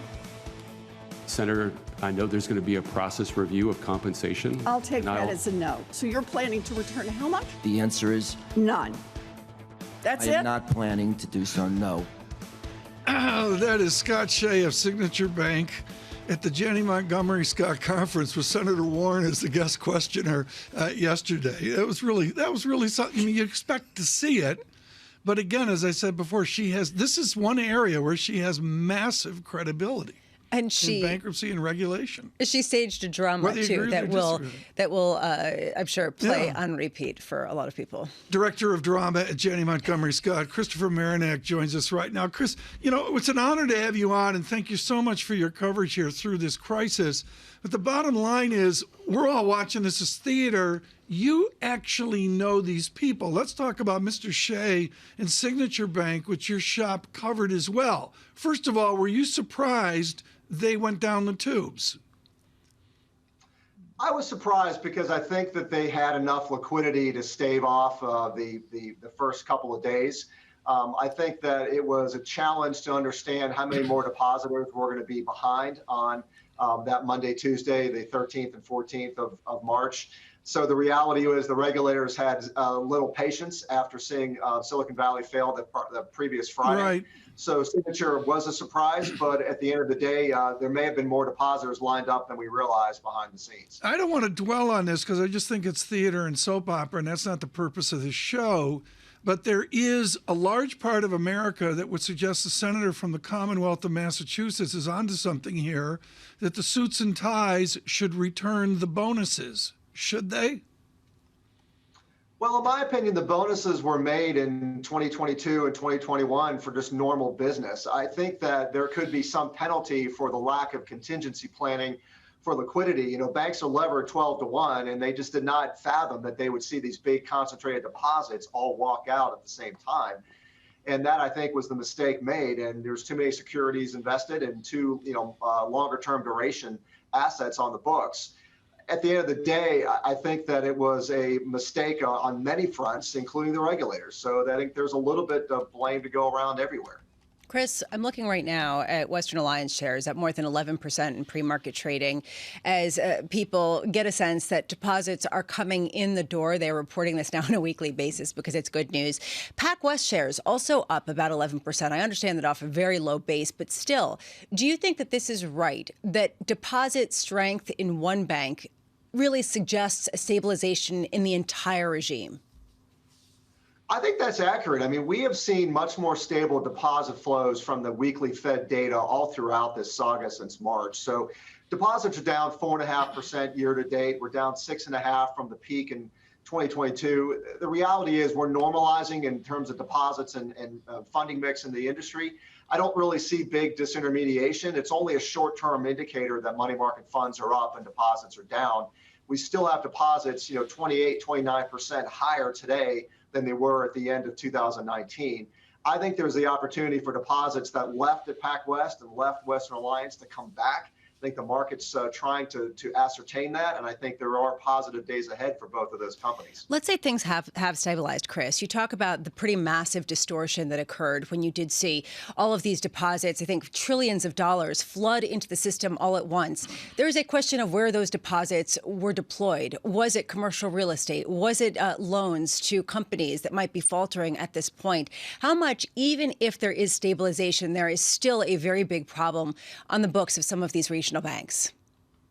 So we really saw loans grow very little in 2020 and 2021. It was only in 22 that loans started to grow. And a lot of the growth came in mortgages. It came in C&I loans. It did come in commercial real estate, but I think it's been very muted in terms of the pace of growth in the past year. So we've seen overall loans up about 17% during this time frame and beginning to use the deposits. What I find really interesting is that loan to deposit ratios are 71% today for the industry, up from 60 at the bottom, and that compares to a long-term average since the early 70s of 82%. And we were, I think, around 76, 77 prior to the pandemic. So we're still coming back. I don't think the leverage in the industry is anywhere near where it used to be. Chris, sell side buy, outperform, single best buy, whatever the ballet is up 20, up 30%. You basically have a double or more than double on some of these selected banks right now. They're going to go into this year, next year, and the following year. Am I right? Is smaller institutions describe how their share price does a double off a bank that's going to be smaller than it was in 2019? Sure. So it starts, Tom, at tangible book value. So if you look at tangible book, it's $17 to $18 a PacWest. That company is trading at a woeful price to book today. It can come back. We think book is actually going to rise with retained earnings. So that ratio comes off of the 25, 30% level and heads towards 50 and then eventually 60 and 70. And Western Alliance is a slightly higher stock, but still at a discount to book by a pretty meaningful way. And that's why we think it can come back as well. This mirrors 2009 when you had stocks like Fifth Third and the old SunTrust and Huntington Bank that are trading less than 50% of book. And then they end up raising capital for TARP at a higher level. And then they traded much higher at the end of 2009. So, we've seen this movie before. The volatility is very high today, but it does work both ways. And we think banks are just going to continue to put one foot in front of the other, have a profitable second quarter. We think that the overall mark-to-market issue is going to start to wane slightly. It's not going to resolve itself all the way because the Fed hasn't lowered rates yet, but it is getting better each quarter. Are they going to be smaller institutions, or do they grow at some factor of American nominal GDP? Sure. So for the PacWest and Western Alliances, I think that they will shrink somewhat because the deposits are lower than they were at the end of March and certainly at the end of 2022. For the rest of the banks, I think you're going to see them more flat to growing at about 1%. I think that if we have a recession and GDP contracts, obviously, I think you will see a little bit of contraction, but I think it's very modest. The liquidity in the industry is very high, and it's better today than it was when this began in March. So I think the banks are in a really good spot. And I think there's still credit demand. And, inflation tends to be good for business because customers need to borrow more as they have a higher price level for their goods and services. That said, Chris, I do wonder, especially if you say you'd put some of the blame with the regulators, that they perhaps, and I'm extrapolating here, I'm putting words in your mouth, so please feel free to correct me, they didn't stress test against a massive rise in rates to the same degree that a lot of people said that they should have. There is a question of whether you're going to see this delineation between the PNCs of the world, the U.S. banks, the regions banks, the larger, the sort of mid-size banks really move away from some of the others and leave the others in a bit more world of hurt. I disagree with that because I think there's lending opportunities all across the spectrum, from community banks that serve their customers really well and are a key piece of the puzzle for giving advice. I think as you move up to mid-size and larger companies, they can do the same. All of these banks have good capital and good reserves. I think they could use more as we go through the cycle. I think some banks will raise capital to kind of create a sign of confidence, perhaps fill in the bucket from the unrealized security losses. But I think that can be done from a position of strength. It doesn't have to be forced on these companies today. But I think you're still going to see them lend and still see them expand. And they're going to be ultra conservative. There's no question that there's a credit crunch today. I just think it's going to be a more measured approach. And overall, leverage in the industry is very low today. Christopher Marinac, thank you so much, and thank you for the many appearances through this crisis. He's with Janney Montgomery. Scott, I don't know, Lisa, is it still a crisis? I mean, can we go all clear in the banks? I'm not there mentally. Well, people seem to be less interested in the banks, which I guess is a good sign, right? Yeah, I mean, there seems to be a lot less focus on what's going on. The debt ceiling discussion today, I thought was really interesting, that perhaps the biggest risk is that we do get some sort of deal by the weekend, and that seems like it's more plausible based on some of the optimistic language that we've heard. At least that's the assessment by analysts who know well more than I. I mean, the micro, we barely mentioned it today, but on Pac West closing ugly yesterday, $4.57. It's got a lift of 508, 509 right now. I guess that's, moving in the right direction. I do agree with you that through this odd week with so many different trends, the debt ceiling trend on this Wednesday is different than it was on Monday. It's a more conducive story. And the retail story is perhaps disappointing on the headline level, but underneath you could still feel some resilience in pockets, even of consumer discretionary spending. So again, not a lot of clarity, but still resilience. Claims tomorrow for all of us, and then on Friday we will have Anne-Marie Horton reporting on the president's travels in Japan and at Hiroshima as well. Futures up 17, the VIX constructive 17.51. In the 10 o'clock hour, the former vice chairman of the Federal Reserve System, Richard Clarida. This is Bloomberg. Good morning.